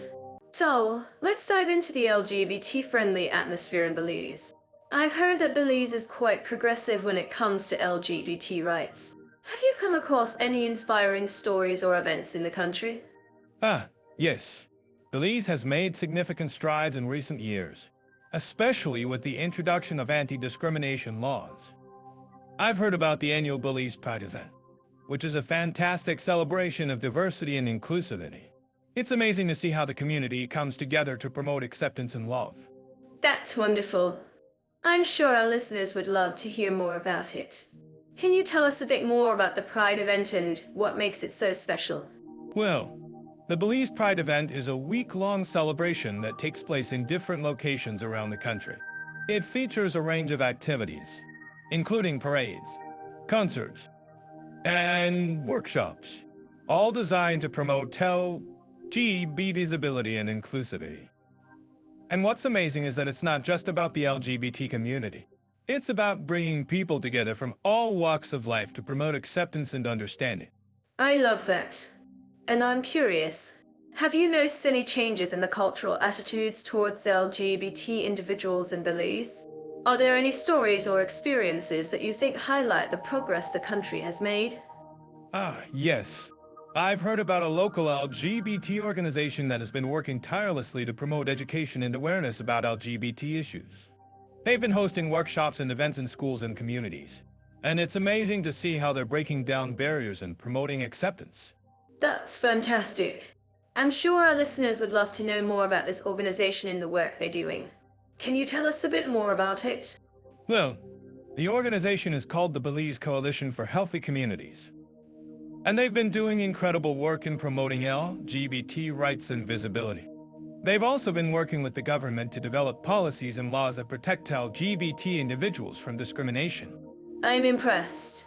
And I'm curious, how does Belize compare to San Marino when it comes to LGBT-friendly atmosphere? Have you noticed any similarities or differences between the two countries? Yes. San Marino has a similar story of progress and acceptance, although it's a smaller country with a more conservative population. However, the government has made significant strides in promoting LGBT rights, and there are many LGBT-friendly organizations and events throughout the country. That's great to hear. And I'm sure our listeners would love to know more about San Marino's LGBT-friendly atmosphere. Can you tell us a bit more about the country's progress and what makes it so special? Well, San Marino has a unique history and culture that has contributed to its progressive attitude towards LGBT rights. The country has a strong tradition of promoting human rights and social justice, and this has translated into a welcoming and inclusive environment for LGBT individuals. I'm fascinated, and I'm curious. What do you think is the key to creating an LGBT friendly atmosphere in a country? Is it education, or something else entirely? I think it's a combination of all three. Education is crucial in promoting awareness and understanding, and laws provide a framework for protecting LGBT rights. But it's also about creating a cultural shift, where acceptance and inclusivity become the norm. That makes sense. And I'm sure our listeners would love to know more about how they can get involved and support LGBT-friendly initiatives in Belize and San Marino. Can you tell us a bit more about that? Well, there are many organizations and initiatives in both countries that are working tirelessly to promote LGBT rights and visibility. Our listeners can get involved by volunteering, donating, or simply spreading the word about the importance of LGBT inclusivity. That's fantastic. And finally, I'm curious, what message would you like to send to our listeners who are living in Belize or San Marino? Or who are simply interested in learning more about LGBT-friendly atmospheres? I think I'd like to say that every individual deserves to be treated with dignity and respect, regardless of their sexual orientation or gender identity. And I'd like to encourage our listeners to get involved, to learn more, and to promote acceptance and inclusivity in their own communities. Well said, Leo. And I'm sure our listeners will appreciate the message. Thanks for sharing your insights and experiences with us today. Thanks, Mira. It's been a pleasure discussing LGBT-friendly atmospheres in Belize and San Marino. I'm sure our listeners have experienced firsthand the warm hospitality of Belize, where locals greet visitors with a hearty Belizean love and a welcoming smile. Leo, have you ever encountered a more friendly atmosphere in any other country? Belize is indeed a treasure trove of warmth and kindness. However, I'd say that San Marino, the world's oldest republic, has its own unique charm when it comes to welcoming foreigners. The San Marinese people are known for their politeness and courtesy, often going out of their way to make visitors feel at home. That's fascinating. I can imagine the scenic hilltop town of San Marino, perched above the Apennine Mountains, offering breathtaking views and a tranquil atmosphere. But tell me, Leo, what do you think is the secret to Belize's infectious hospitality? Well, Mira, I believe it's the Belizean people's strong cultural heritage, which emphasizes the importance of community and family. Visitors are often treated like part of the family, and this warmth is reflected in the local cuisine, music, and even the way they greet each other. I see what you mean. And I'm sure our listeners would agree that there's something special about being welcomed with a warm hug and a cold drink in the midst of the Belizean jungle. But what about San Marino? Leo, how do the San Marinese people make visitors feel welcome? In San Marino, visitors are often greeted with a smile and a ciao, or a benvenuto, which roughly translates to welcome. The locals are known for their generosity and willingness to help, often going out of their way to show visitors the ropes and make them feel at home. I can just imagine the charming cobblestone streets of San Marino's historic center, lined with quaint shops and restaurants. And I'm sure our listeners would love to hear more about the cultural events and festivals that take place throughout the year. Have you, Leo, ever attended any of these events? Yes. I attended the annual Festa della Repubblica in San Marino, which celebrates the country's independence. It was an incredible experience, with parades, music, and food. The locals were so welcoming and enthusiastic, and I felt like I was part of the community. Wow, that sounds like an amazing experience. And I'm sure our listeners would love to know more about the cuisine in San Marino. What can you tell us about the local specialties? Leo? The San Marinese cuisine is a fusion of Italian and Mediterranean flavors, with dishes like the famous pass, a tagliatelle type of pasta made from eggs, flour, and Parmesan cheese. And of course, No meal is complete without a glass of wine from the nearby hills. Mmm, that sounds delicious. And I'm sure our listeners would love to know more about the integration process for foreigners in Belize. What's the general attitude towards expats and foreigners in Belize? Leah? In Belize, the attitude towards expats and foreigners is generally very positive. Many locals are eager to learn about different cultures and ways of life. And there are many opportunities for foreigners to get involved in the community and make a positive impact. That's wonderful to hear. And I'm sure our listeners would agree that having a warm and welcoming community is essential for any expat or foreigner looking to settle in a new country. Well, Leo, I think that's all the time we have for today's topic. Thanks for sharing your insights with us. The pleasure is mine. Mira, and to our listeners, I'm sure you'll agree that both Belize and San Marino offer unique and welcoming experiences for visitors and expats alike. Don't forget to share your own experiences and tips in the comments below. I'm curious to know, Leo, how does Belize's internet infrastructure compare to San Marino's in terms of accessibility and speed? Great question. Mira, Belize has made significant strides in improving its internet connectivity, especially in major cities like Belize City and San Pedro. However, San Marino, being a smaller country, has a more limited internet infrastructure, but it's still relatively fast. That's interesting. I've heard that Belize has a relatively high percentage of internet penetration, especially among the younger population. Do you think this is due to the country's growing tech industry? Yes, that's correct. Belize has a thriving tech industry, with many startups and entrepreneurs focusing on digital innovation. This has led to increased investment in internet infrastructure, making it more accessible to the population. I'm actually curious about what our listeners think about this. If you're living in Belize, do you find it easy to access reliable internet? I'm sure our listeners in Belize would agree that it's getting better, but there's still room for improvement. San Marino, on the other hand, has a more developed e-government system, which makes it easier for citizens to access online services. Well, that's a great point. I've heard that San Marino has implemented some innovative digital solutions, such as its online portal for citizens to access public services. Can you tell us more about that? Yes, San Marino's e-government system is quite impressive. It allows citizens to access a range of online services, from paying taxes to renewing their driver's licenses. It's a great example of how technology can improve the efficiency of government services. I'm certain that our listeners living in San Marino would agree with me that this is a fantastic development. But, Leo, I have to ask, what about digital nomads? Do you think Belize or San Marino is more appealing to digital nomads? Great question.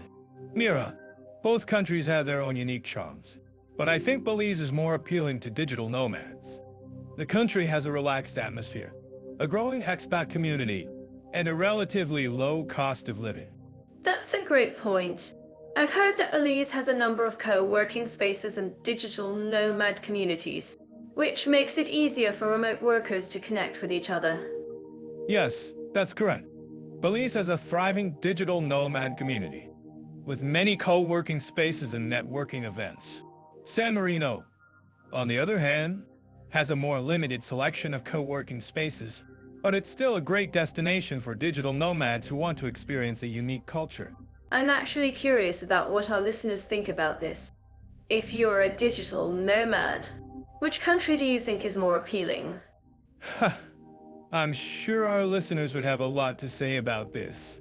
But, Miro, I have to ask, what about the cost of living in Belize versus San Marino? Do you think it's a significant factor for digital nomads? Great question. Leo, yes. The cost of living is definitely a factor for digital nomads. Belize has a relatively low cost of living, especially compared to San Marino, which has a higher cost of living. Yes, that's correct. San Marino has a higher cost of living, especially when it comes to housing and food. But, Mira, I think it's worth noting that San Marino has a number of benefits that make it an attractive destination for digital nomads. such as its stunning natural beauty and rich cultural heritage. Well, that's a great point. I've heard that San Marino has a number of UNESCO World Heritage Sites, which makes it a great destination for culture lovers. Yes, that's correct.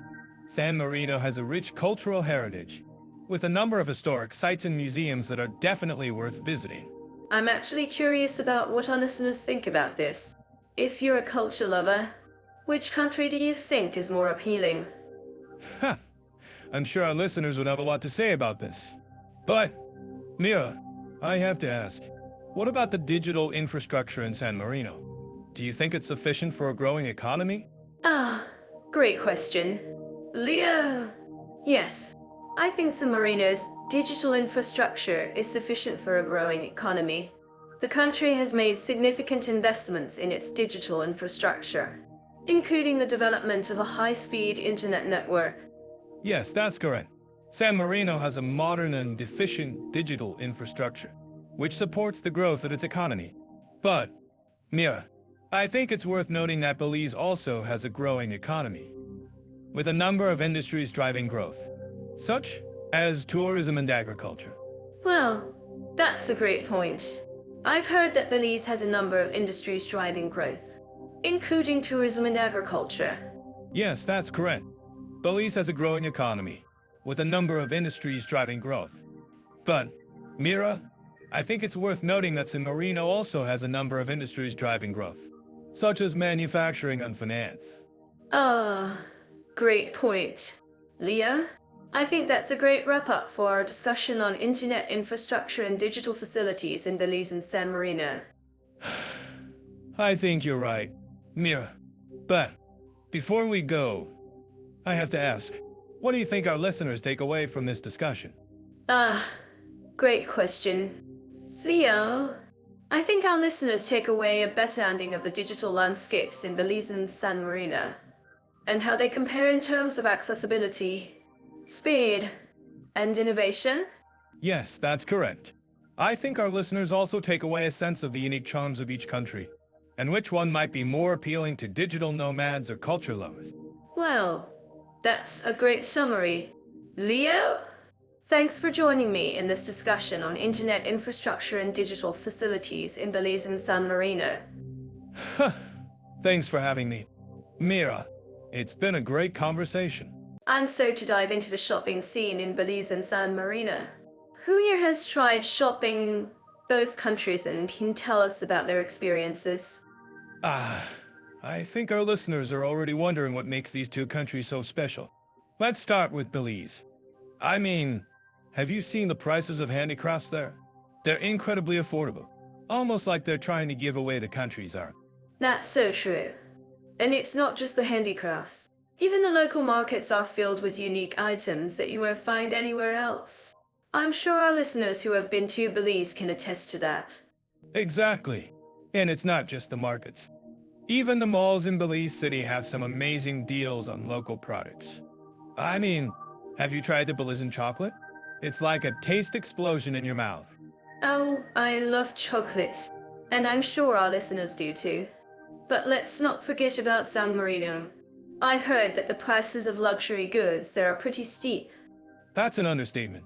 San Marino is like the luxury shopping capital of the world. But hey, you get what you pay for, right? I mean, have you seen the prices of designer clothing there? It's like they're charging per thread. That's so funny. But seriously, San Marino does have some amazing shopping experiences. I've heard that the local artisans are incredibly talented, and their products are truly unique. Absolutely. And it's not just the artisans. Even the high-end boutiques in San Marino have some amazing deals on luxury goods. I mean, have you seen the prices of designer handbags there? It's like they're giving them away. I think we're getting a little carried away with the prices.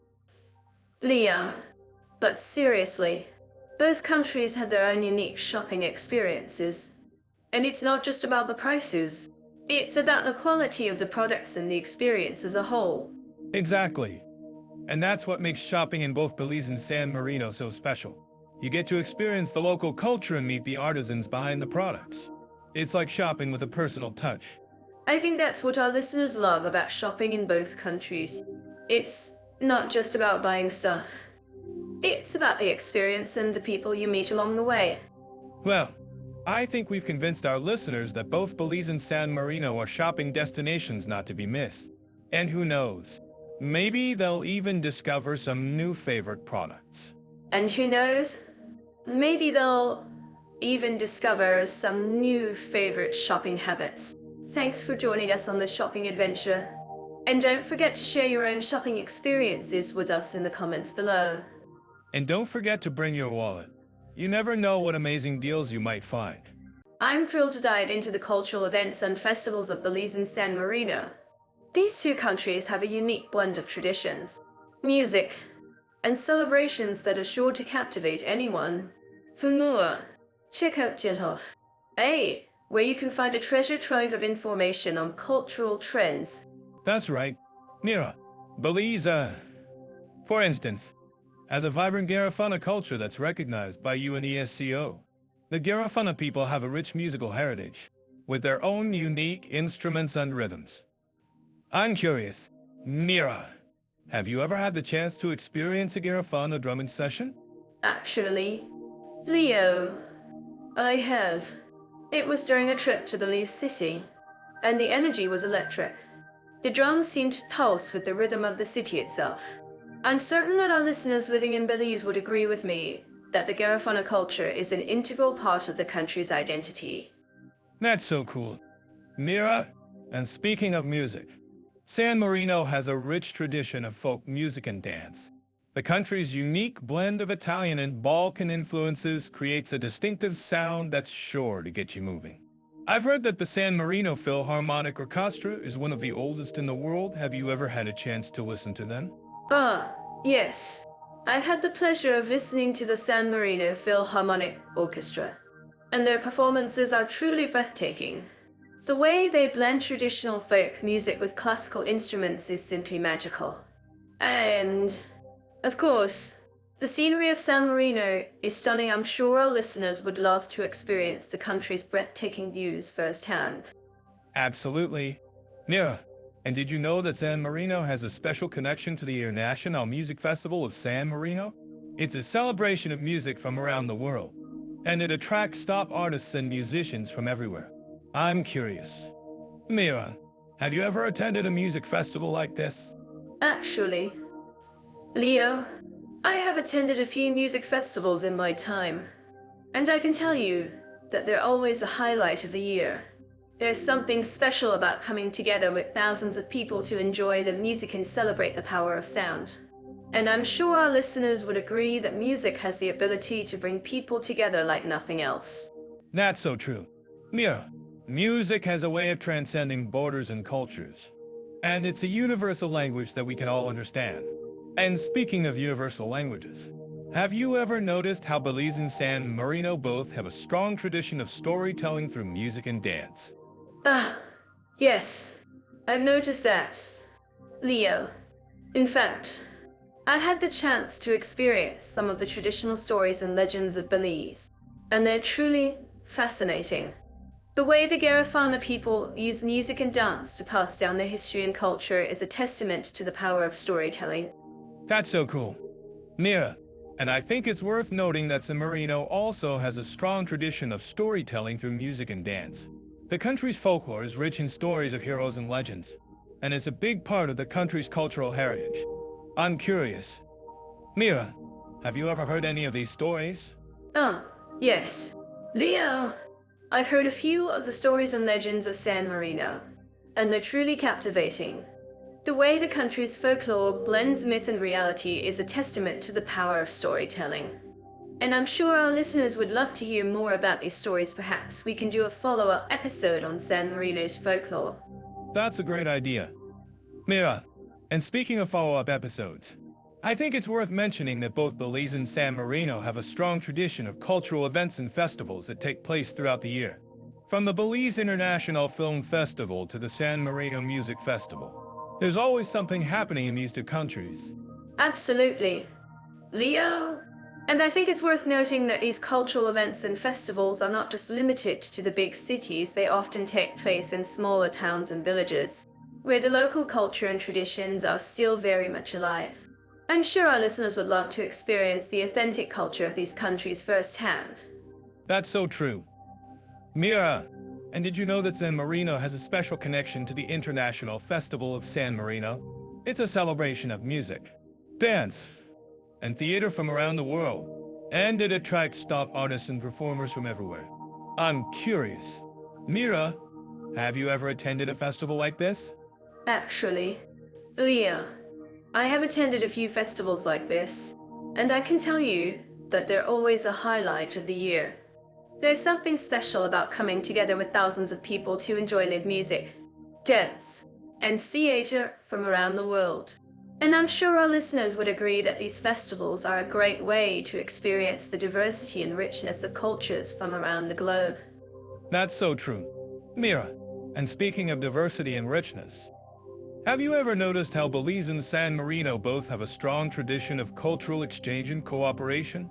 From the Garifuna people's connection to African and Caribbean cultures to San Marino's connections to Italian and Balkan cultures, these two countries are truly melting pots of cultures. Ah, yes, Leo. I've noticed that, and it's truly fascinating. The way these cultures blend and intersect is a testament to the power of cultural exchange and cooperation. And I'm sure our listeners would love to hear more about these cultural connections. Perhaps we can do a follow-up episode on the cultural heritage of these two countries? That's a great idea. Mira, and speaking of follow-up episodes, I think it's worth mentioning that both Belize and San Marino have a strong tradition of cultural events and festivals that take place throughout the year, from the Belize International Film Festival to the San Marino Music Festival. There's always something happening in these two countries. Absolutely. Leo. And I think it's worth noting that these cultural events and festivals are not just limited to the big cities, they often take place in smaller towns and villages, where the local culture and traditions are still very much alive. I'm sure our listeners would love to experience the authentic culture of these countries firsthand. That's so true. Mira, and did you know that San Marino has a special connection to the International Festival of San Marino? It's a celebration of music, dance, and theater from around the world, and it attracts top artists and performers from everywhere. I'm curious. Mira, have you ever attended a festival like this? Actually, Leo, I have attended a few festivals like this, and I can tell you that they're always a highlight of the year. There's something special about coming together with thousands of people to enjoy live music, dance, and theater from around the world. And I'm sure our listeners would agree that these festivals are a great way to experience the diversity and richness of cultures from around the... So, let's talk about the opportunities and ease of learning the local language in Belize. What's the best way to get started? Do we need to enroll in a language school, or can we just dive in and start learning? Ah, Mira, you're always so eager to dive in. In Belize, there are actually some amazing language schools that offer classes for expats and tourists. The KRIOL language is a great place to start, and some schools even offer immersion programs where you can live with a local family and learn the language in a real-life setting. That sounds like a great idea. Leo? And I'm sure our listeners would agree that immersion is the best way to learn a language. But what about for those who are on a tighter budget or can't commit to a full immersion program? Are there any other options available? Well, Mira, you're like a true entrepreneur. There are actually some great online resources available for learning KRIOL and other Mayan languages spoken in Belize. And if you're feeling brave, you can even try using language learning apps like Duolingo to get a head start. I love that. Leah. And speaking of language learning apps, have you heard about the one that uses GIMification to make learning fun? I think it's called Lingua or something like that. Ah, yes, I've heard of that one. Mira. And it's actually a great tool for learning languages. But let's not forget about the cultural aspect of learning a language. In Belize, the culture is deeply rooted in the KRIO language and customs. So, even if you're not fluent, Just being able to communicate in basic KRIOL phrases can go a long way in showing respect for the local culture. That's so true. Leo, and I'm sure our listeners would agree that cultural immersion is key to truly understanding a language. But what about for those who are not as fortunate as us and can't just pick up and move to Belize? Are there any other ways to learn the language? Well, Mira, you're about the practicalities, aren't you? Yes.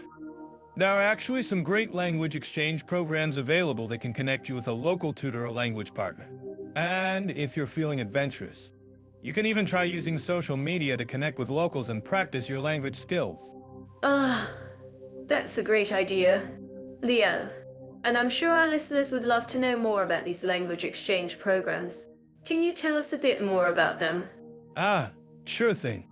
Mira, one of the programs I've heard of is called Language Link, which connects language learners with native speakers for language exchange and practice. And another one is called Conversation Exchange, which allows you to find language exchange partners and practice your language skills in a relaxed and informal setting. Wow, that sounds amazing. Leo, and I'm sure our listeners would love to know more about these programs. Can you tell us a bit more about the language learning process in Belize? Sure thing.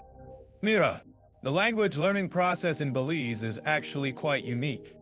The KRIO language is a Creole language that has developed over time from the contact between different cultures. So, even though it's a complex language, it's also a very expressive and emotive one. And with the right resources and support, anyone can learn to speak it. That's so true. Leo, and I'm sure our listeners would agree that language learning is a lifelong process. But what about for those who are just starting out? Are there any tips or advice you can share with our listeners? Sure thing. Mira, one of the most important things to remember is to be patient with yourself. Language learning is a process, and it takes time and practice to become fluent. So, don't be afraid to make mistakes. They're an essential part of the learning process. I love that. Leo, and speaking of mistakes, have you ever had a language learning mishap that you'd like to share with our listeners?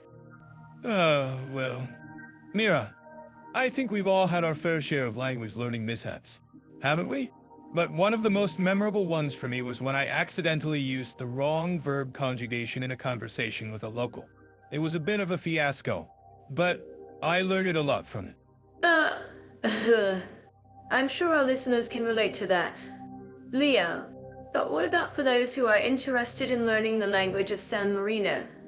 Are there any language schools or resources available? Well, Mira, San Marino is actually a great place to learn Italian, which is the official language of the country.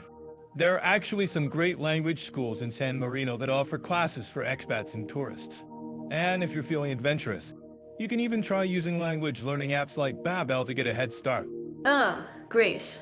Leo, and I'm sure our listeners would love to know more about the language learning process in San Marino. Can you tell us a bit more about it? Sure thing. Mira, the language learning process in San Marino is actually quite unique. The official language of San Marino is Italian, but many locals also speak Romaji-NOL, which is a regional language that's closely related to Italian. So, even though it's a complex language, it's also a very expressive and emotive one. And with the right resources and support, anyone can learn to speak it. Wow, that sounds amazing. Leo, and I'm sure our listeners would agree that language learning is a lifelong process. But what about for those who are just starting out? Are there any tips or advice you can share with our listeners? Sure thing. Mira, one of the most important things to remember is to be patient with yourself. Language learning is a process, and it takes time and practice to become fluent. So, don't be afraid to make mistakes. They're an essential part of the learning process. I love that. Leo, and speaking of mistakes, have you ever had a language learning mishap that you'd like to share with our listeners? Well, Mira, I think we've all had our fair share of language learning mishaps, haven't we? But one of the most memorable ones for me was when I accidentally used the wrong verb conjugation in a conversation with a local. It was a bit of a fiasco, but I learned a lot from it. I'm sure our listeners can relate to that. Leo. And I'm sure our listeners would love to know more about the language learning process in Belize and San Marino. Can you tell us a bit more about it? Sure thing. Mira, the language learning process in both Belize and San Marino is actually quite unique. Both countries have their own unique culture. So, let's dive into safety and comfort for women travelers in Belize and San Marino. I'm curious to know. Leo, what makes Belize stand out in terms of female safety? Well, Belize is known for its laid-back atmosphere and friendly locals. However, like any country, it's not immune to issues like harassment. According to statistics, Belize has a higher rate of reported harassment cases compared to San Marino. That's interesting. I've heard that San Marino has a strong focus on women's rights and empowerment. Can you tell me more about that? Yes, San Marino has made significant strides in promoting gender equality and women's empowerment. In fact, the country has a dedicated department for women's rights in the law that prohibits harassment and discrimination. Well, that's impressive. I'm actually curious about what our listeners think about this. Do you think these laws and initiatives are effective in ensuring women's safety and comfort in San Marino? I think it's a great start. But it's also important to note that San Marino is a relatively small country with a tight-knit community. Women travelers might find that the locals are more welcoming and supportive. But it's still essential to take common sense precautions. Absolutely. And speaking of precautions, I've heard that Belize has a strong focus on community initiatives to promote women's safety. Can you tell me more about that? Yes. In Belize, there are several organizations and initiatives that focus on empowering women and promoting their safety. For example, the Belize Women's Commission works to address issues like domestic violence and harassment. That's great to hear. I'm certain that our listeners living in Belize would agree with me that community initiatives like this are essential for promoting women's safety and comfort. Absolutely. And it's not just about the laws and the initiatives, it's also about the cultural attitudes towards women. In Belize, for example, women are often seen as strong and independent, which is reflected in the local culture. I love that. And speaking of culture, I've heard that San Marino has a unique cultural heritage that is rich in history and tradition. Can you tell me more about that? Yes. San Marino is known for its stunning architecture and rich cultural heritage. The country has a strong tradition of promoting arts and culture, which is reflected in its many museums and festivals.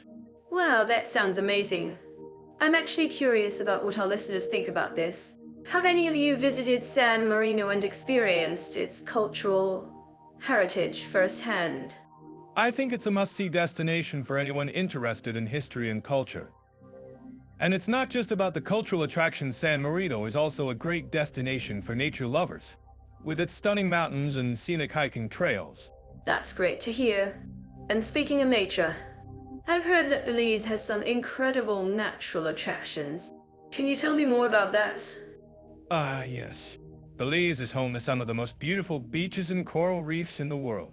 The country is also a great destination for ecotourism, with its many national parks and wildlife reserves. Wow, that sounds incredible. I'm certain that our listeners would love to hear more about the natural attractions in Belize. Do you have any tips for women travelers who want to explore the outdoors in Belize? Yes. I think it's essential to take common sense precautions when exploring the outdoors in Belize. For example, make sure to stay in groups, especially at night, and avoid walking alone in isolated areas. Absolutely. And speaking of safety, I've heard that San Marino has a strong focus on promoting safety and security for women. Can you tell me more about that? Yes. San Marino has a dedicated police force that works to promote safety and security for women and the general public. The country also has a strong focus on community policing, which helps to build trust and relationships between law enforcement and the community. Wow, that sounds impressive. I'm actually curious about what our listeners think about this. Do you think community policing is an effective way to promote safety and security for women? I think it's a great approach. But it's also essential to remember that safety and security are not just about laws and policies, it's also about individual responsibility and awareness. Absolutely. And speaking of awareness, I've heard that Belize has some incredible resources for women travelers who want to stay safe and informed. Can you tell me more about that? Ah, yes. In Belize, there are several organizations and initiatives that provide resources and support for women travelers. For example, the Belize Tourism Board has a dedicated section for women travelers, with information on safety and security, as well as recommendations for women-friendly accommodations and activities. That's great to hear. I'm certain that our listeners would find that information incredibly helpful. And speaking of helpful resources, I've heard that San Marino has some amazing resources for women travelers who want to stay informed and connected. Can you tell me more about that? Yes. San Marino has a strong focus on promoting women's rights and empowerment.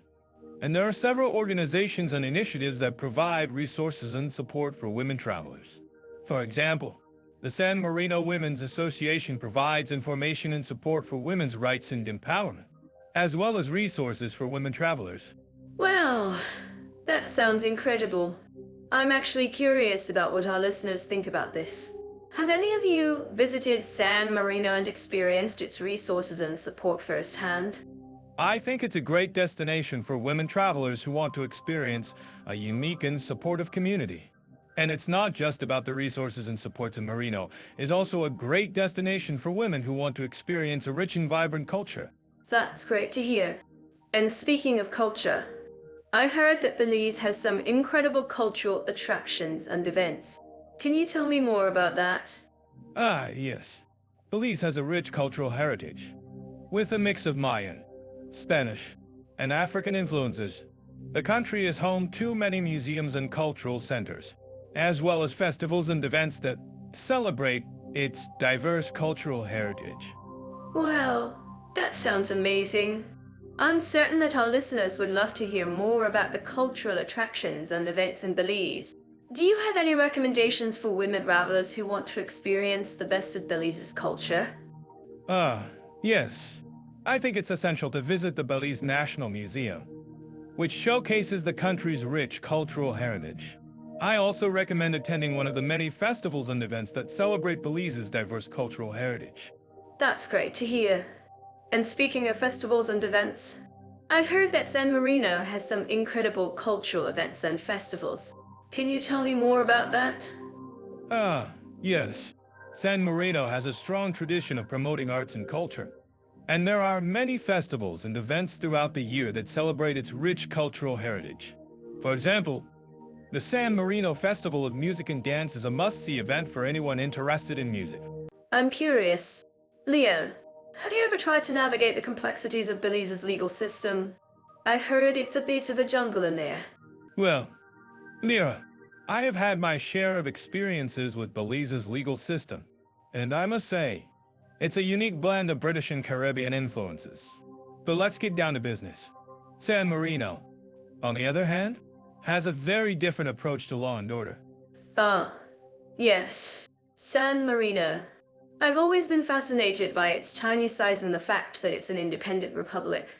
But I'm sure our listeners would agree that the concept of individual rights and freedoms is crucial in any country. Absolutely. Mira, and speaking of individual rights, I was reading about San Marino's constitution, and it seems to have some of the strongest protections for citizens in the world. Well, that's impressive. I'm sure our listeners would love to know more about how this works in practice. Can you tell us a bit about San Marino's approach to human rights? Well, Mira, one of the most interesting things about San Marino is its commitment to the European Convention on Human Rights. They've even adopted some of the most stringent protections for individual rights in Europe. That's amazing. I'm sure our listeners would agree that a strong commitment to human rights is essential in any country. But let's talk about Belize for a moment. How do you think their legal system compares to San Marino's? Well, Mira, I think Belize has some work to do in terms of protecting individual rights.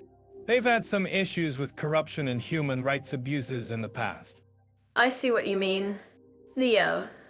But I'm sure our listeners would agree that every country has its own unique challenges. Can you tell us a bit more about how Belize's legal system works in practice? Sure thing. Mira, One of the most interesting things about Belize is its use of the one judge, one jury system. It's a unique approach to justice that's definitely worth exploring. That's fascinating. Leah, I'm sure our listeners would love to know more about this system. But let's talk about San Marino for a moment. How do you think their commitment to human rights has impacted their society? Well, Mira, I think San Marino's commitment to human rights has had a profoundly positive impact on their society. They've created a culture of respect and dignity for all citizens, which is truly remarkable. That's beautiful.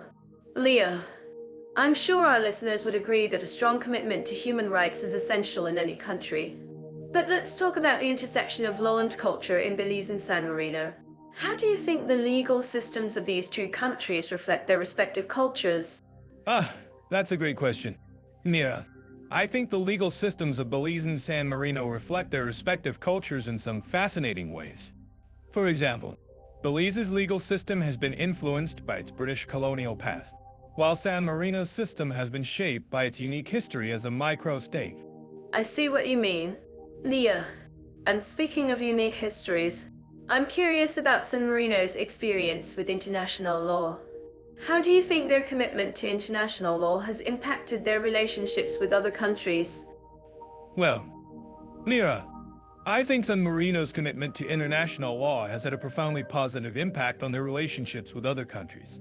They've established themselves as a reliable and trustworthy partner in international affairs, which is truly impressive. That's great to hear. Leo, I'm sure our listeners would love to know more about San Marino's experience with international law. But let's talk about Belize for a moment. How do you think their approach to international law has impacted their relationships with other countries? Well, Mira, I think Belize has some work to do in terms of establishing itself as a reliable and trustworthy partner in international affairs. I see what you mean, Leah. But I'm sure our listeners would agree that every country has its own unique challenges. Can you tell us a bit more about how Belize's approach to international law has impacted their society? Sure thing. Mira, one of the most interesting things about Belize is its use of the Association of Caribbean States to promote regional cooperation and development. That's fascinating. Leah, I'm sure our listeners would love to know more about this system. But let's talk about San Marino for a moment. How do you think their commitment to international law has impacted their culture? Well, Mira, I think San Marino's commitment to international law has had a profoundly positive impact on their culture. They've created a culture of respect and dignity for all citizens, which is truly remarkable. That's beautiful. Leo, I'm sure our listeners would agree that a strong commitment to international law is essential in any country. But let's talk about the intersection of law and culture in Belize and San Marino. How do you think the legal systems of these two countries reflect their respective cultures? That's a great question. Mira, I think the legal systems of Belize and San Marino reflect their respective cultures in some fascinating ways. For example, Belize's legal system has been influenced by its British colonial past, while San Marino's system has been shaped by its unique history as a micro-state. I see what you mean, Leo. And speaking of unique histories, I'm curious about San Marino's experience with human rights. How do you think their commitment to human rights has impacted their society? Well, Mira, I think San Marino's commitment to human rights has had a profoundly positive impact on their society. They've created a culture of respect and dignity for all citizens, which is truly remarkable. That's beautiful. Leo, I'm sure our listeners would agree that a strong commitment to human rights is essential in any country. But let's talk about Belize for a moment. How do you think their approach to human rights has impacted their society? Well, Mira, I think Belize has some work to do in terms of protecting individual rights. They've had some issues with corruption and human rights abuses in the past. I see what you mean, Leo. But I'm sure our listeners would agree that every country has its own unique challenges. Can you tell us a bit more about how Belize's approach to human rights has impacted their legal system? Sure thing. Mira, one of the most interesting things about Belize is its use of the one judge, one jury system to ensure fair trials. That's fascinating. Leo, I'm sure our listeners would love to know more about this system. But let's talk about San Marino for a moment. How do you think their commitment to human rights has impacted their internal relationships? Well, Mira, I think San Marino's commitment to human rights has had a profoundly positive impact on their international relationships. So I'm sure our listeners in Belize would agree with me that a spa day is just what the doctor ordered after a long week of exploring the jungle. And speaking of which, have you ever tried a traditional Mayan sauna in Belize? No, I haven't. But I've heard it's a real treat. I'm more of a jump into the nearest note kind of guy. But, seriously, Belize does have some amazing spas, like the Victoria House Resort Spa on Amber-Risque. Oh, I've heard great things about that resort. And I'm sure our listeners would love to know more about the different types of massages and treatments available in Belize. I mean, who doesn't love a good massage after a long day of snorkeling? Exactly. And it's not just about the massages, either. Belize has a whole culture of holistic wellness practices that are really worth exploring. Like, have you ever tried a traditional Mayan tea, MA's, Ecal ceremony? Actually, I have. It was an incredible experience. The energy and the sense of community were just palpable. And I'm sure our listeners would love to know more about the different types of tea, Ecal ceremonies available in Belize. Well, I've heard that the San Ignacio Resort Hotel offers a traditional Mayan tea, and A's Ecal ceremony that's just amazing. And it's not just about the ceremony itself. Either the whole experience is just so immersive and cultural. I can just imagine. And speaking of immersion, I've heard that San Marino has some amazing spas and wellness centers that are totally off the beaten path. Like, have you ever tried a mud bath in San Marino? Actually, I have. It was a real treat. And I'm not just talking about the mud bath itself, the whole experience of being in the beautiful Italian countryside, surrounded by rolling hills and ancient villages. It's just so rejuvenating. Oh, I can just picture it. And I'm sure our listeners would love to know more about the different types of mud baths and treatments available in San Marino. I mean, who doesn't love a good mud mask? Exactly. And it's not just about the mud baths, either. San Marino has a whole culture of holistic wellness practices that are really worth exploring. Like, have you ever tried a traditional Italian apitherapy treatment? Actually, I haven't. But I've heard it's a real treat. I'm more of a try anything once kind of girl. But seriously, apitherapy is just fascinating. The use of bee products and honey in traditional medicine is just so cool. I know, right? And it's not just about the apitherapy, either. San Marino has a whole culture of wellness and self-care that's just so inspiring. Like, have you ever tried a traditional Italian yoga class? Actually, I have. It was a real treat. And I'm not just talking about the yoga itself, the whole experience of being in a beautiful Italian studio, surrounded by like-minded people. It's just so rejuvenating. Oh, I can just imagine. And speaking of rejuvenation, I think our listeners would love to know more about the different types of yoga classes and treatments available in both Belize and San Marino. I mean, who doesn't love a good yoga class? Exactly. And it's not just about the yoga, either. Both Belize and San Marino have a whole culture of wellness and self-care that's just so worth exploring. Like, have you ever tried a traditional Mayan or Italian cooking class? Actually, I have. It was a real treat. And I'm not just talking about the cooking itself, the whole experience of being in a beautiful kitchen, surrounded by like-minded people, is just so fun. I can just picture it. And speaking of fun, I think our listeners would love to know more about the different types of cooking classes and treatments available in both Belize and San Marino. I mean, who doesn't love a good cooking class? Exactly. And it's not just about the cooking, either. Both Belize and San Marino have a whole culture of wellness and self-care that's just so worth exploring. Like, have you ever tried a traditional Mayan or Italian wine tasting? Actually, I have. It was a real treat. And I'm not just talking about the wine tasting itself, the whole experience of being in a beautiful vineyard, surrounded by like-minded people. It's just so relaxing. Ooh, I can just imagine. And speaking of relaxation, I think our listeners would love to know more about the different types of wine tastings and treatments available in both Belize and San Marino. I mean, who doesn't love a good wine tasting? Exactly. And it's not just about the wine tastings. Both Belize and San Marino have a whole culture of wellness and self-care that's just so worth exploring. Like, have you ever tried a traditional Mayan or Italian meditation class? Actually, I have. It was a real treat. And I'm not just talking about the meditation itself, the whole experience of being in a beautiful studio, surrounded by like-minded people, is just so peaceful. I can just picture it. And speaking of peace, I think our listeners would love to know more about the different types of meditation classes and treatments available in both Belize and San Marino. I mean, who doesn't love a good meditation class? Exactly.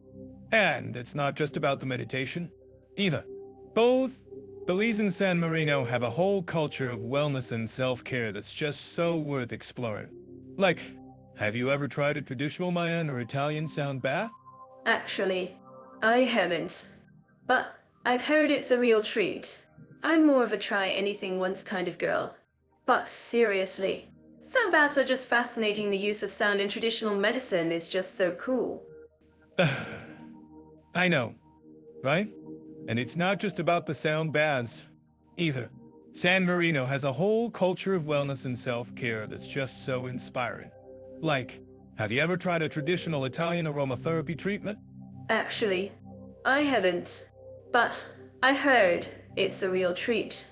I'm more of a try anything once kind of girl. But seriously, aromatherapy is just fascinating. The use of essential oils in traditional medicine is just so cool.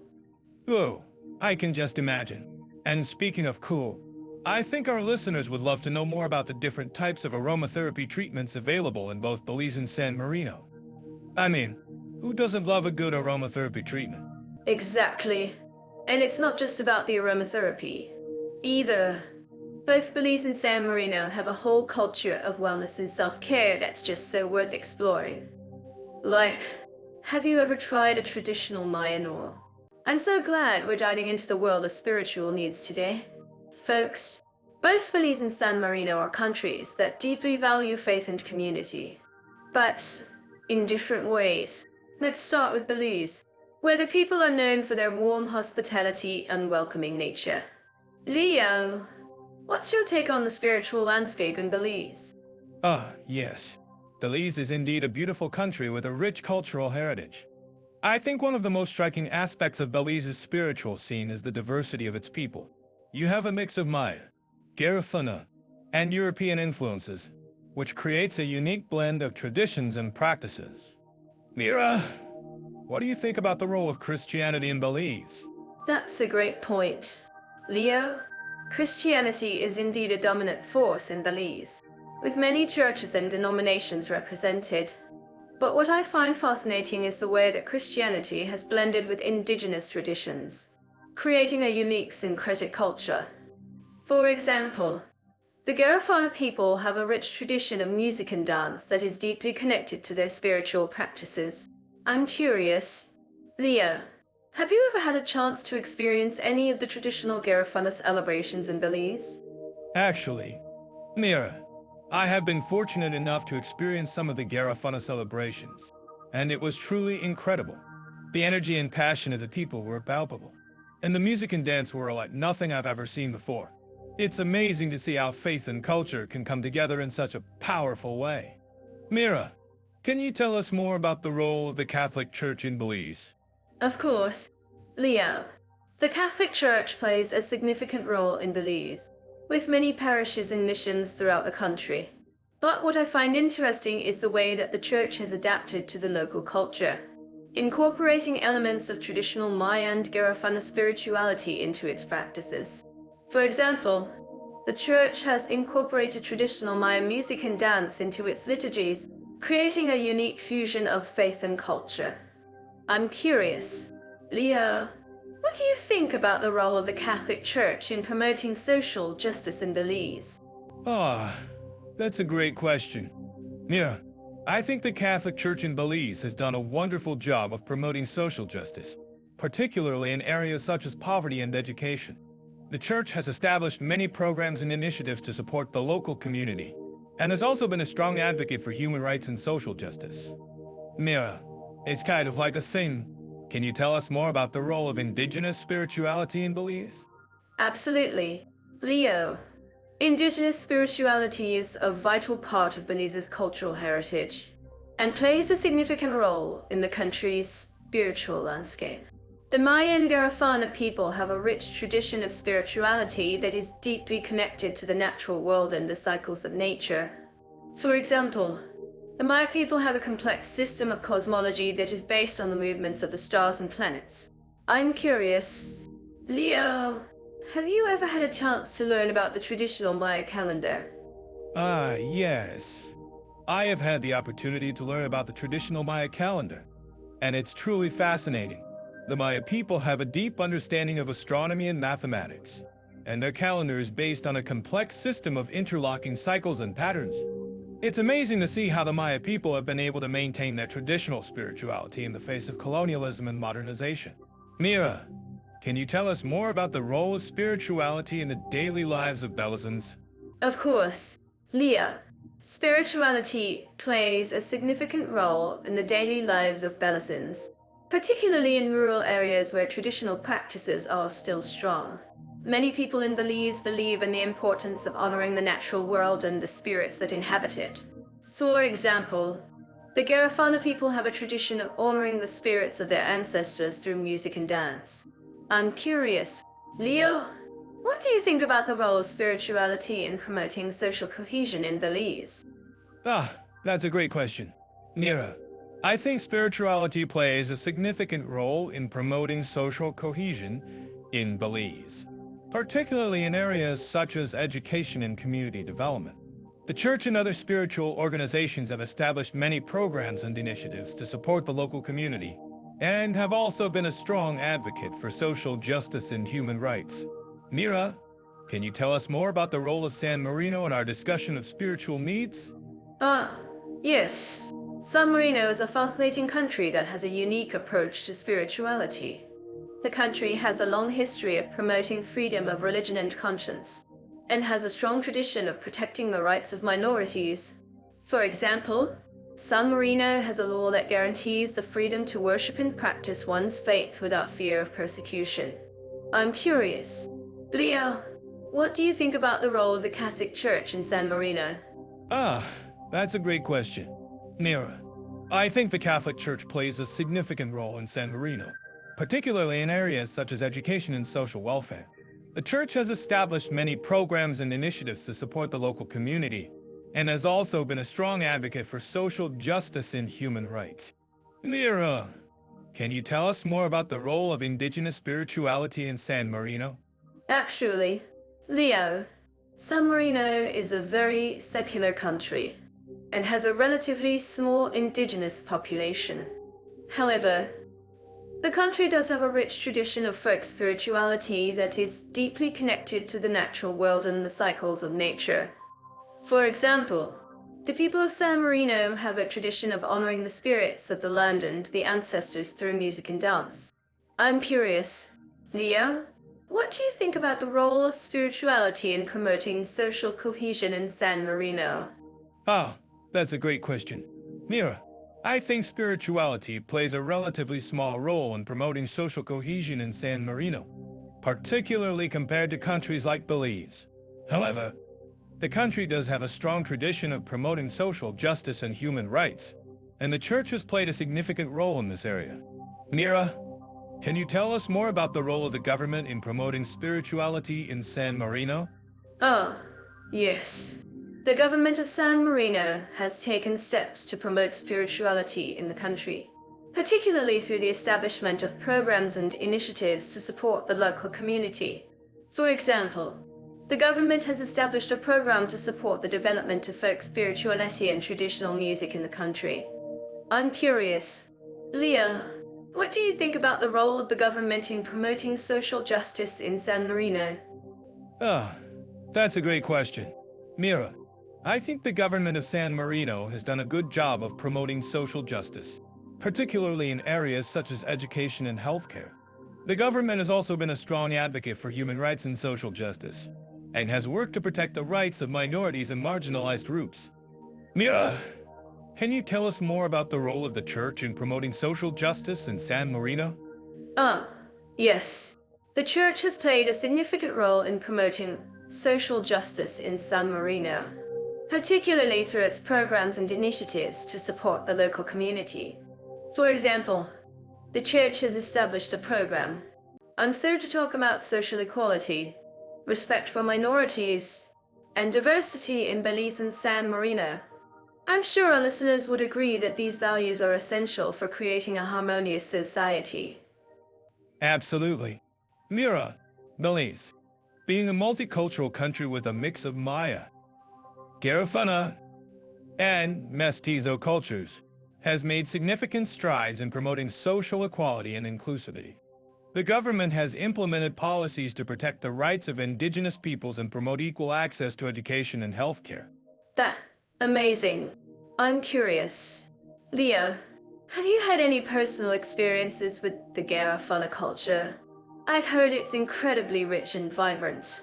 Well, Mira, I did have the chance to attend the Garifuna drumming ceremony. And let me tell you, it was an unforgettable experience. The energy, the music, the dancing. It was like nothing I've ever seen before. Oh, that sounds incredible. I'm sure our listeners would love to experience that for themselves. And speaking of experiences, I'm actually curious about what our listeners think about the importance of cultural festivals in promoting social equality and respect for minorities. Well, Mira, I think it's essential to acknowledge the role that cultural festivals play in breaking down barriers and promoting understanding between different communities. In Belize, for example, the annual Garifuna Settlement Day celebrations bring together people from all walks of life to celebrate the Garifuna culture and heritage.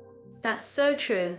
Leo, and I'm sure our listeners would agree that cultural festivals like these are a great way to promote social equality and respect for minorities. Now, let's talk about San Marino, a country that's known for its unique blend of Italian and San Marinese cultures. Ah, yes. San Marino is a great example of a country that has managed to maintain its independence and cultural identity despite being surrounded by larger powers.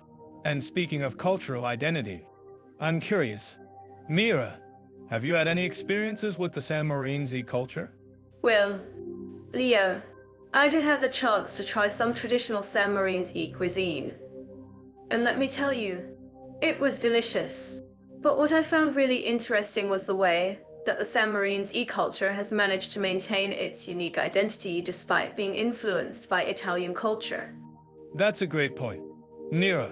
And I think it's essential to acknowledge the role that education plays in promoting social equality and respect for minorities. In San Marino, for example, the government has implemented policies to promote equal access to education and provide support for students from disadvantaged backgrounds. Ah, yes. Education is such an essential factor in promoting social equality and respect for minorities. And I'm sure our listeners would agree that education is key to creating a more harmonious society. Now, let's talk about grassroots efforts in promoting social equality and respect for minorities in both Belize and San Marino. Oh, I'd love to.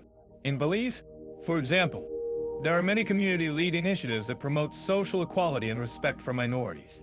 The Belize Coalition of Women's Organizations, for example, works to promote women's rights and empowerment, while the Garifuna Settlement Day celebrations bring together people from all walks of life to celebrate the Garifuna culture and heritage.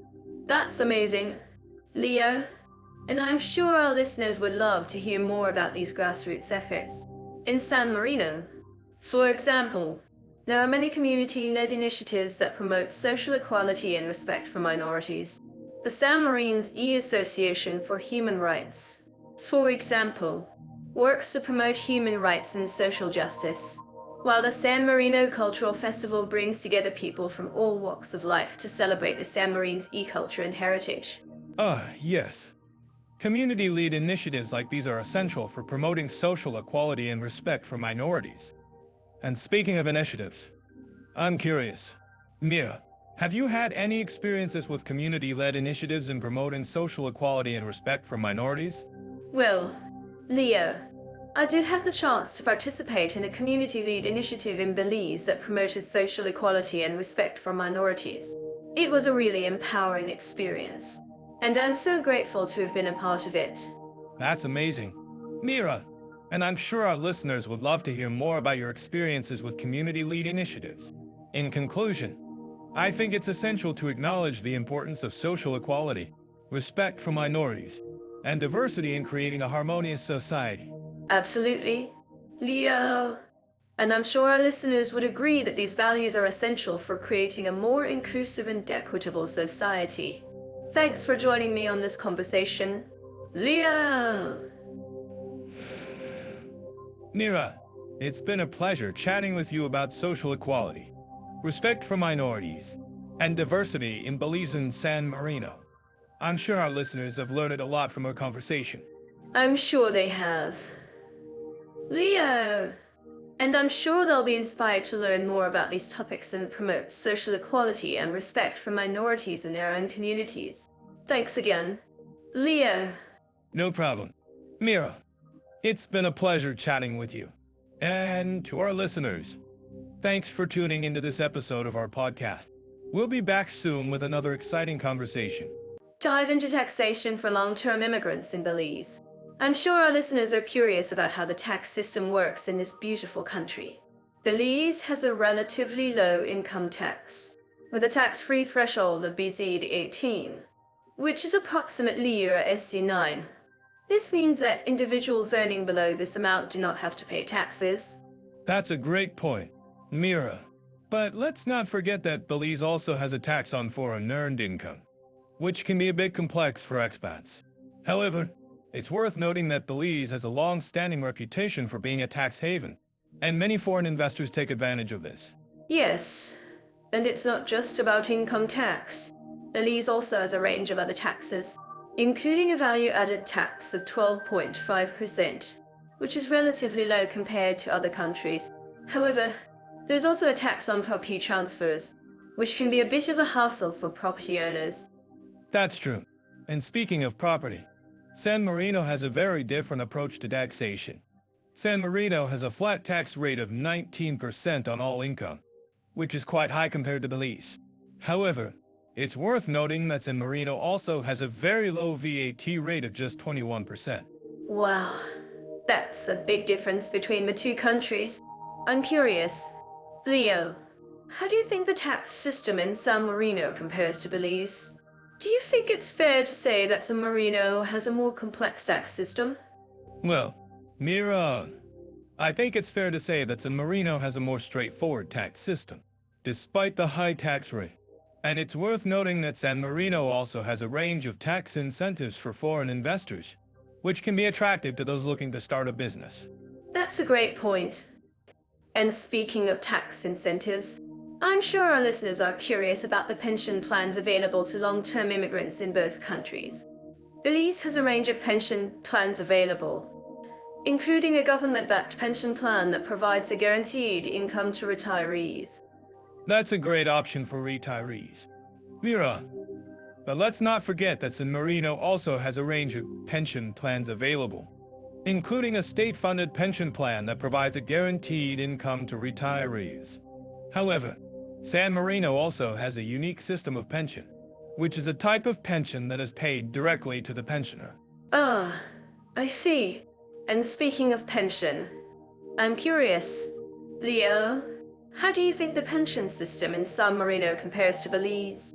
Do you think it's fair to say that San Marino has a more comprehensive pension system? Well, Mira, I think it's fair to say that San Marino has a more comprehensive pension system, despite the complexity of the system. And it's worth noting that San Marino also has a range of social safety nets available to citizens and residents, including a universal healthcare system. That's a great point. Leo. And speaking of social safety nets, I'm sure our listeners are curious about the social rights available to long-term immigrants in both countries. Belize has a range of social rights available, including the right to healthcare and education. That's a great point, Mira. But let's not forget that San Marino also has a range of social rights available, including the right to healthcare and education. However, San Marino also has a unique system of assistance of social, which provides financial assistance to citizens on residence in need. I see. And speaking of assistance as social, I'm curious, Leo, how do you think the social safety net in San Marino compares to Belize? Do you think it's fair to say that San Marino has a more comprehensive social safety net? Well, Mira, I think it's fair to say that San Marino has a more comprehensive social safety net, despite the complexity of the system.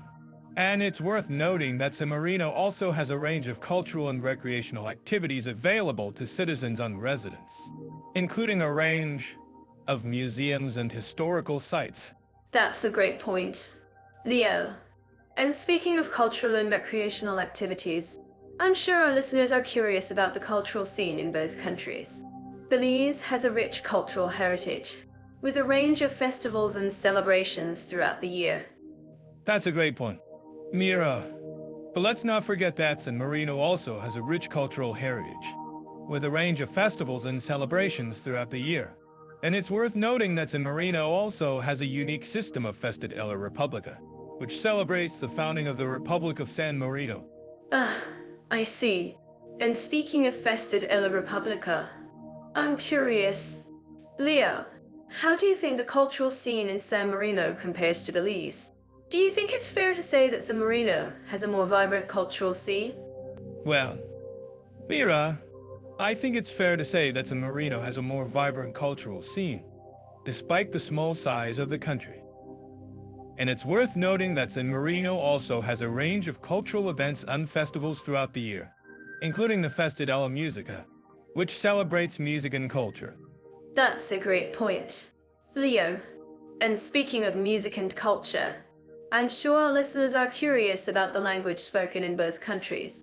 Belize has a range of languages spoken, including English, Spanish, and Creole. That's a great point, Mira. But let's not forget that San Marino also has a range of languages spoken, including Italian and English. And it's worth noting that San Marino also has a unique system of lingua italiana, which is the official language of the country. I see. And speaking of lingua italiana, I'm curious. Leo, how do you think the language spoken in San Marino compares to Belize? Do you think it's fair to say that San Marino has a more complex language system? Well, Mira, I think it's fair to say that San Marino has a more complex language system, despite the simplicity of the Italian language. And it's worth noting that San Marino also has a range of dialects spoken throughout the country, including the Romagnolo dialect. That's a great point. Leo, and speaking of dialects, I'm sure our listeners are curious about the cuisine in both countries. Belize has a range of delicious dishes, including rice and beans, stewed chicken, and conch fritters. That's a great point, Mira. But let's not forget that San Marino also has a range of delicious dishes, including paella, tortelli, and cappelle. And it's worth noting that San Marino also has a unique system of cucinas amarense, which is the traditional cuisine of the country. I see. And speaking of cucinas amarense, I'm curious. Leo, how do you? Hey there, everyone. Today, we're diving into the fascinating world of specific interests, where enthusiasts come together to share their passions. Let's start with our first country. Known for its rich cultural heritage and natural beauty, Belize is home to a vibrant community of artists, musicians, and outdoor enthusiasts. If you're a fan of music, you'll love the Belize Music Festival, which showcases local and international talent. And for those who love the great outdoors, Belize offers world-class snorkeling and diving opportunities in the crystal-clear waters of the Caribbean. That's right. Mira. Belize is indeed a paradise for nature lovers and music enthusiasts. But let's talk about San Marino, our second country. This tiny republic in the Apennine Mountains is often overlooked, but it's a treasure trove of cultural and historical significance. From the stunning Palazzo Pubblico to the picturesque Piazza della Libertà, San Marino is a haven for history buffs and architecture enthusiasts. I'm actually curious about what our listeners think about this. Do you guys think it's surprising that San Marino, a country with such a rich history, has a relatively small community of enthusiasts compared to Belize? I mean, Belize has a thriving art scene and a strong focus on outdoor activities, while San Marino seems to be more focused on preserving its historical heritage. Well, Mira, I think it's worth noting that San Marino's historical significance is a major draw for tourists and history enthusiasts. The country has a unique cultural identity that's deeply rooted in its medieval past, and while it may not have a large community of enthusiasts, San Marino's historical sites and museums are definitely worth exploring. In fact, the country's National Museum of San Marino is home to an impressive collection of artifacts and exhibits that showcase the country's history and culture. That's a great point. Leah, and speaking of museums, I'm sure our listeners would love to know more about the Belize Museum of History and Culture. This museum showcases the country's rich cultural heritage, from the ancient Mayan civilization to the modern-day art scene. And did you know that the museum also offers a range of interactive exhibits and activities that allow visitors to engage with the country's history and culture in a more hands-on way? Wow, that sounds amazing. Mira, and I'm sure our listeners would also be interested to know about San Marino's own museum scene. The country has a number of museums and galleries that showcase its rich cultural and historical heritage. For example, the Museum of San Marino is home to an impressive collection of artifacts and exhibits that showcase the country's medieval past. Ah, yes. And speaking of medieval past, I'm sure our listeners would love to know more about San Marino's famous medieval festival, the Festa della Repubblica. This festival is a major event in the country's calendar and features traditional music, dance, and food. And did you know that the festival also includes a reenactment of the country's founding, which is a major draw for tourists and history enthusiasts? That sounds like an incredible experience. Mira, and I'm sure our listeners would also be interested to know about San Marino's own unique cultural traditions. For example, the country has a strong tradition of folk music and dance, which is often performed during traditional festivals and events. And did you know that San Marino also has a unique culinary tradition, which features a range of traditional dishes and drinks? Ah, yes. And speaking of culinary traditions, I'm sure our listeners would love to know more about Belize's own unique cuisine. From the traditional dish of rice and beans to the delicious seafood, Belize's food scene is a major draw for tourists and food enthusiasts. And did you know that Belize also has a strong tradition of street food, which is often served at markets and festivals? That sounds delicious. Mira, and I'm sure our listeners would also be interested to know about San Marino's own unique food traditions.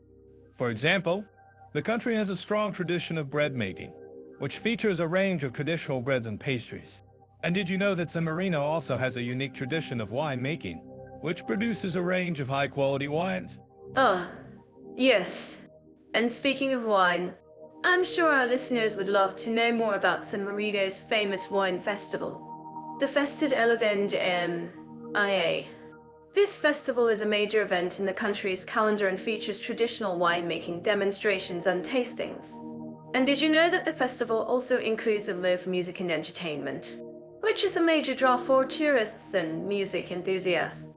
That sounds like an incredible experience. Mira, and I'm sure our listeners would also be interested to know about Belize's own unique music traditions. For example, the country has a strong tradition of folk music, which is often performed during traditional festivals and events. And did you know that Belize also has a unique tradition of reggae music, which is a major draw for music enthusiasts? Ah, yes. And speaking of reggae music, I'm sure our listeners would love to know more about Belize's famous reggae festival, the Belize Reggae Festival. This festival is a major event in the country's calendar and features live music performances by local and international reggae artists. And did you know that the festival also includes a range of live music workshops and activities, which are a major draw for music enthusiasts? That sounds like an amazing experience. Mira, and I'm sure our listeners would also be interested to know about San Marino's own unique music traditions. For example, the country has a strong tradition of folk music, which is often performed during traditional festivals and events. And did you know that San Marino also has a unique tradition of choral music, which features a range of traditional choirs and singing groups? Yes. And speaking of choral music, I'm sure our listeners would love to know more about Belize's own unique choral traditions. For example, the country has a strong tradition of folk singing, which is often performed during traditional festivals and events.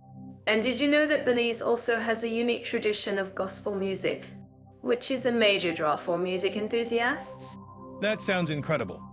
Mira, and I'm sure our listeners would also be interested to know about San Marino's own unique traditions of community engagement. For example, the country has a strong tradition of volunteer work, which is often organized by local community groups and organizations. And did you know that San Marino also has a unique tradition of environmental activism, which is a major draw for tourists and nature enthusiasts? Yes.